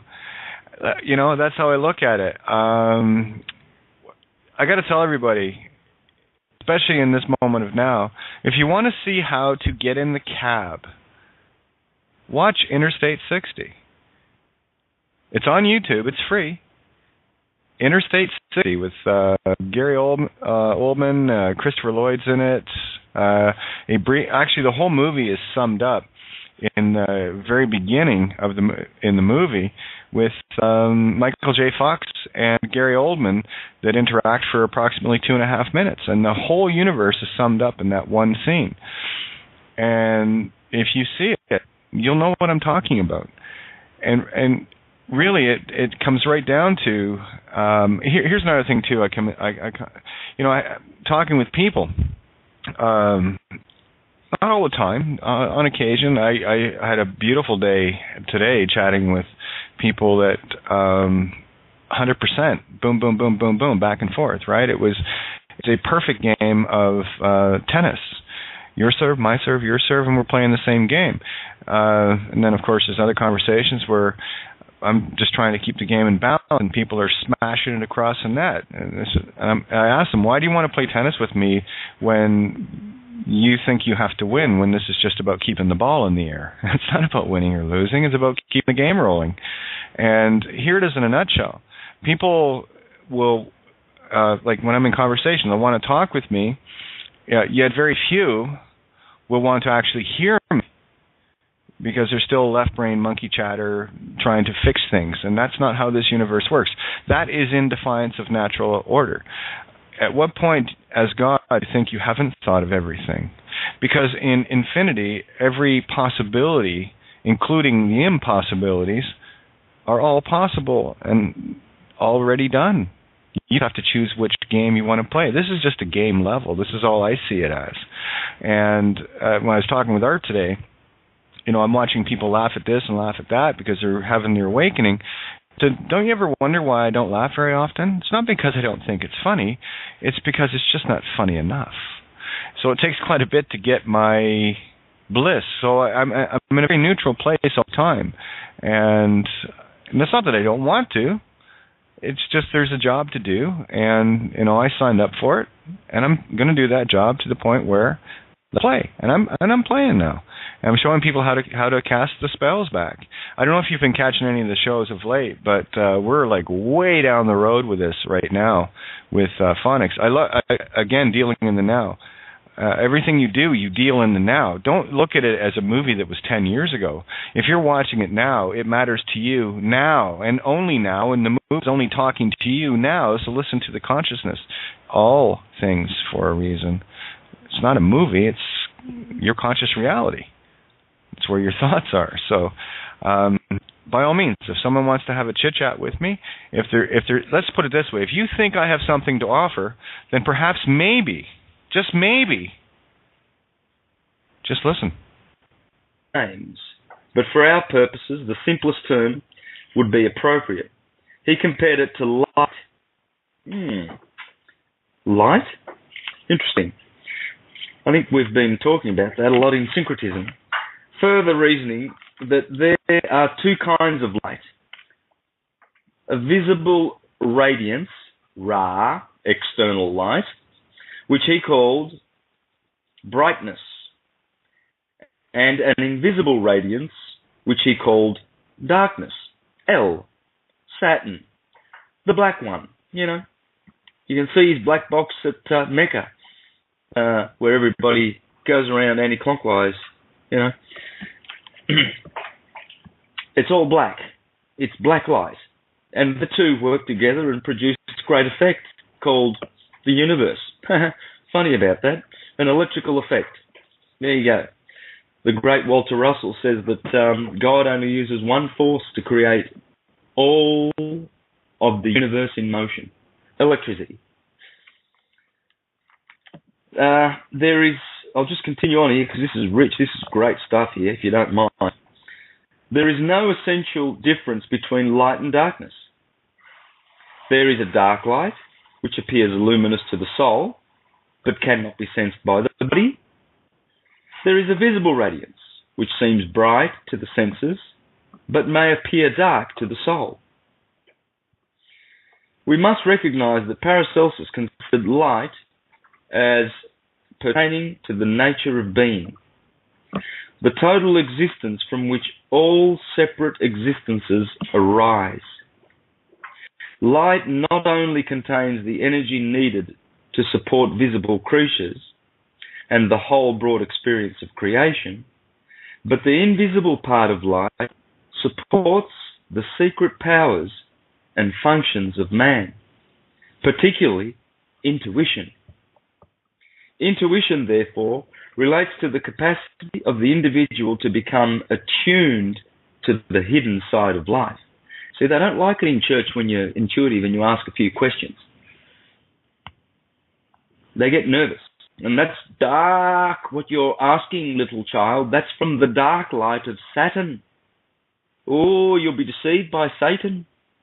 He'll lead you along and bring you to destruction. Little do they know that it is they that are being deceived by the luminous light. You know, their books, their doctrines, their dogma. Just a little bit more, and anyway, the book I'm reading from is Paracelsus, His Mystical and Medical Philosophy by Manly P. Hall. It's a brochure, really. By light, then, Paracelsus implies much more than the radiance that comes from the sun, a lantern, or a candle. To him, light is the perfect symbol, emblem, or figure of total well-being. Light is the cause of health. Invisible light, no less real if unseen, is the cause of wisdom. As the light of the body gives strength and energy, sustaining growth and development, so the light of the soul bestows understanding. The light of the mind makes wisdom possible, and the light of the spirit confers truth. Therefore, truth, wisdom, understanding, and health, all those four, are manifestations or revelations of one virtue or power. What health is to the body, morality is to the emotions, virtue to the soul, wisdom to the mind, and reality to the spirit. This total content of living values is contained in every ray of visible light. This light is only a manifestation upon one level or plane of the total mystery of life. Therefore, when we look at a thing, we either see its objective, physical form, or we apprehend its inner light. Everything that lives in light. Everything that has an experience radiates light. All things derive their life from light. And this light, in its root, in itself, this indeed is the light that lighteth every man who cometh into the world. There you go. So there's the little story of how we balance intellect, with intuition. Yeah, here's the easiest way to do it. The left brain is used for collecting all the information and the clues, not to be used by itself, which happens in the case of most people trapped in the cane fields. What you do is you collect with the left and you assemble with the right, the intuitive. You start connecting all of the pieces that you've collected together. And only when you get enough pieces together can you start connecting these dots. Then you start connecting these same dots with other points of view where you'll find yourselves talking about something and they'll say a word that resonates with you. That's your intuition. Listen to what resonates and why it mattered, because that's the universe, one of your thoughts in your own mind talking to you from a different point of view. You're listening to Santos Bonacci, live on Syncretism, here on criticalmassradio.co.uk. As above and so below is the holy science you need to know, astrotheology, because now it's our turn. You're listening to Kate of Gaia on Critical Mass Radio. The game is up. Now it's our turn. Yeah, good evening. Welcome to Syncretism Outside the Box with yours truly, Kate of Gaia, and of course the illustrious Santos Bonacci. A couple of things I just want to touch on outside, just out of the gate here. A couple of things that I really need people to get, because otherwise you're still in needing someone to wipe your bum mode, and God don't do that. They certainly don't need that. And here's the simple fact, because I still get hit with it, and these are baited hooks that I will not take. I can't, because if I do, I'm defying natural law. You can text me and to find out certain things, but here, if people just understood that Google is your friend, and all you got to do is Google Kate of Gaia. As I was on a phone call today with a young man. Just type in Kate of, and you'll see that is the number one hit on Google.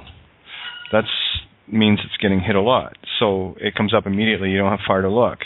So that shows what level we are at in the consciousness and how much it is ours. Not mine, it's ours, right? Am I not you? Of course I am. I cannot help you individually in terms of court. That's an illusion. And I cannot stress it enough. The issue is not with the court. The issue is with the individual. I had this realization a little while ago. Geez, I know how Jesus felt. In as much as I'd love to, I can't, nor would I, because that's a trespass on the natural order of things. And I've been talking about this a lot lately in terms of natural order. This whole planet is based in defiance of natural order. Order out of chaos. Well, I'll tell you, the systems are the chaos, and the only way you're going to get order out of that is to return to natural order, which is just to accept all things, and the universe, cab driver, will take you home.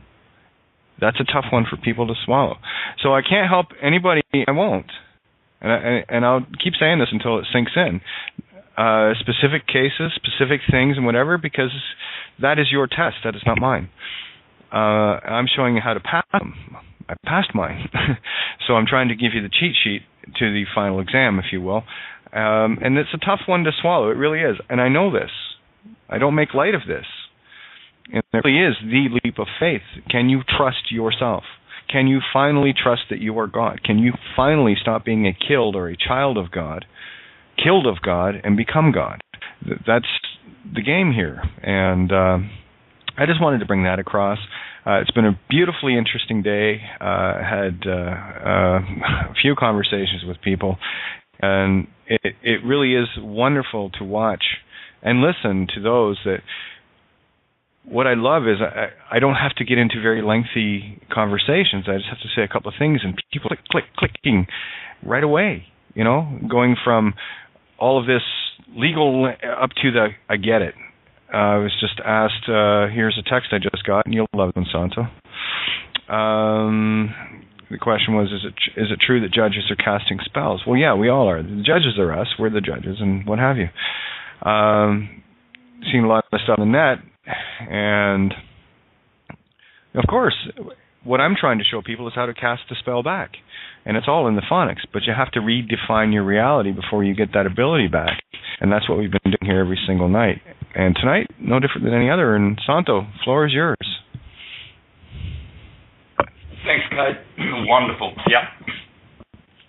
It's all good when you wake up and you're above the ground, you've still got 2 legs, 2 arms, 2 eyes, a heart that's beating, and you're alive. It's just beautiful. And I noticed that that's what happened when I got up, so I was thankful, you know. And the appreciation that you acquire when you notice that all you have is your being that is with you, and you know, you don't look around to see, oh yes, my property's haven't burned down or haven't been robbed or something like that. All of that creates anxieties, you know.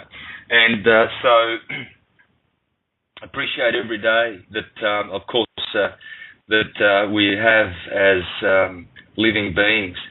And I'd like to add to what you said at the start there. You know, sometimes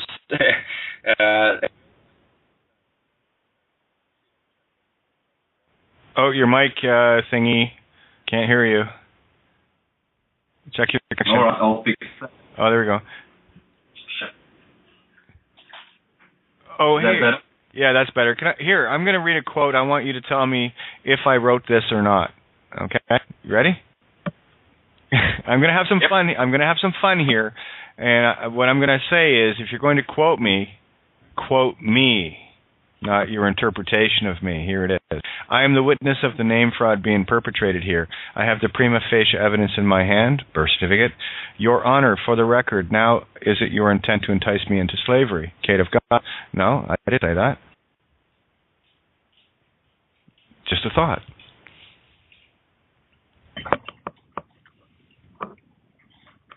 I listen all the time. And the results are you do get it. And then when you get it, you go, wow, why didn't I get it before? And all the benefits that come from getting it. Yeah, I know. Yeah, you know, I've been given great advice in the past, and I'm like, yeah, that's great advice. Didn't act upon it. Yeah, you know what, Santo? It is. Here's what it is. Here we are handing out all the universal armor, fireproofing, all of the best allegorical weapons you can ever imagine for a level, and people go, I don't need that. Give me that stick. I'll be fine. You know, it's so funny. I'm trying to give you the armor, and you don't want it. Okay, fine. Get the shit beat out of you. See if you care. You will. I promise. I just, you know, it's all good. Take your stick. Yeah, eventually, look, eventually they get it. We all get it.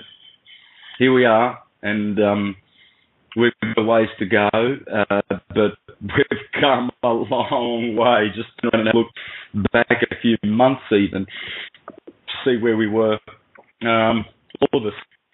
And so eventually you do. It's when the student is ready, the master appears. And the master is you. And it's you that's going to be teaching you all the things that you're going to be remembering. But you've got to tune into you. Isn't that? The higher you.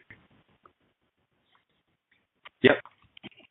Bad information from its most loving, reliable source, knowledge and understanding that you ever get.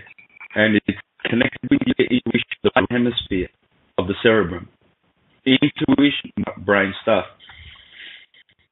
Thomas Haber points that in the light of it, how he explains that too. You want to hear a now anagogic? Oh, by the way, to make it easier for people to understand what an anagogic is, it's where you make the good and evil singularity where they're both the same at the same time at the same place. Give you an example. I was just a chat with Jason earlier today, and he recounted a story to me about coming home one 2 o'clock in the morning, and there was a dog lying dead. He'd seen a bunch of animals, household stuff that hadn't seen where they were flying and just whatever, and then he came across this dog that was dead right on the center line of the road, in the middle of the street. And while that was going to happen years or more, I said, well, it matters now. So I'm going to show you how to read that in now. What that's telling me right now, because it came to your consciousness, is that the dog, the as below, is lying dead in the road because we've walked this narrow line down the center of it. And then it takes me back shortly thereafter. He showed to confirm what we were talking about. And that's how you do it. You confirm things after the fact. And he wrote back with this headline just on the side. Looked on BBC News and see the headline, smile, Clacton explosion, house exploding, dog is found alive. So that's the as above, right? Because the dog as below is God as above, right? So it's another confirmation of we have the game. Stay the course, let nature take course. Let the cab do the driving. Follow your hearts. Do not deviate from that natural law. What staying the course, or letting nature take its course, say the heart of creation, say. When you do that, you have all clues around you. All literal clues are there, and we can talk about them all day long and be all sorts of intellectual and clever and all the rest of it. But to me, that's just distractions. Those are just bait hooks. I'm looking at the energy. Where's the positive, negative, masculine? Positive, negative, feminine. Where are they out of balance? How do I bring the XY axis to bear? It's like experiences are not to be utilized in now experiences. They are meant to be observed as a contrast to where you are on your roadmap and where you are. If you see yourself higher on the ladder in terms of your knowing and how you feel about yourself, then you're climbing. How you were in knowing, then you're climbing down, you're descending the ladder. So it is merely a checkpoint. You can't find somewhere on a map to go to if you don't know where you are, or two, where your destination is. Here, joy of consciousness. You already do. You just got to trust yourself. And you got to let go, baby. You just let go and let nature take its course, and everything works perfectly for you.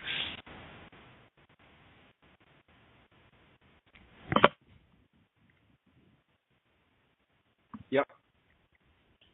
And what I was saying about intuition, I want to read from The Love of Egypt, Volume 2, Thomas H. Burgoyne, page 57.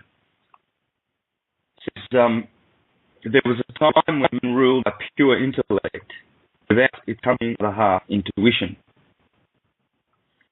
The early intellectual development has been brought about by the positive masculine principle. Reason, absorbing its counterpart, the intuition, the feminine portion. And the result by correspondence is as fatal as upon the interior plane, where the positive masculine soul denies the existence of his mate, thus setting upon his throne only a portion of himself as his idol, and then reasons himself into the belief that he is complete. Love has been cast out, ignored and forgotten, until at last she departs, leaving a vacancy that eternity cannot. It's probably worth reading it twice, but it'll be recorded, so I'd go back or even look it up. I think you can get the book free online and read the whole chapter, but that particular point there stood out to me because I realised that to be able to do syncretism, you must have intuition. That intellectual stuff, that left brain stuff, all that's really noise unless you can translate it and transform it through intuition. And so we all need to trust our intuition a lot more. I did many times in my past recent ordeal, and it's what got me through. The intellectual side tends to abandon you in situations like that. You know, and you can be umming and ahhing and fumbling around for reasons, this is what the left brain does. All that reason, logic, grammar stuff, ain't nothing wrong with it. But there is if you're stuck there and you've got no intuition at all, or you've killed it, like this fool here that Thomas H. Burgoyne is talking about. He makes an idol of his one half. Oh, look how clever I am technologically. I can build a 150-story building. Yeah, for sure. And Paracelsus also said that well, this is what he says, the great Paracelsus. He held that true knowledge is attained in two ways, or rather, that the pursuit of knowledge is advanced by a twofold method, the elements of which are completely independent. In our present terminology, we can say that these two parts of method are intuition and experience. Well, Burgoyne calls it intellect, experience, all that left brain linear stuff. So all linear, connected to the past, experience, and it's connected to reasoning and all of that. Nothing wrong with it, but it's limited. The intuition is connected to cause, and the left brain is not. That part of our mind is not. The purpose of intuition is to reveal certain basic ideas, which must then be tested and proven by experience. Experience, in turn, not only justifies intuition, but contributes certain additional knowledge by which the impulse to further growth is strengthened and developed. Yeah, so that's why one would need to continue reading and researching. You don't stop. You don't say, oh yeah, I can do astrology now. Oh yeah, I know astrotheology now.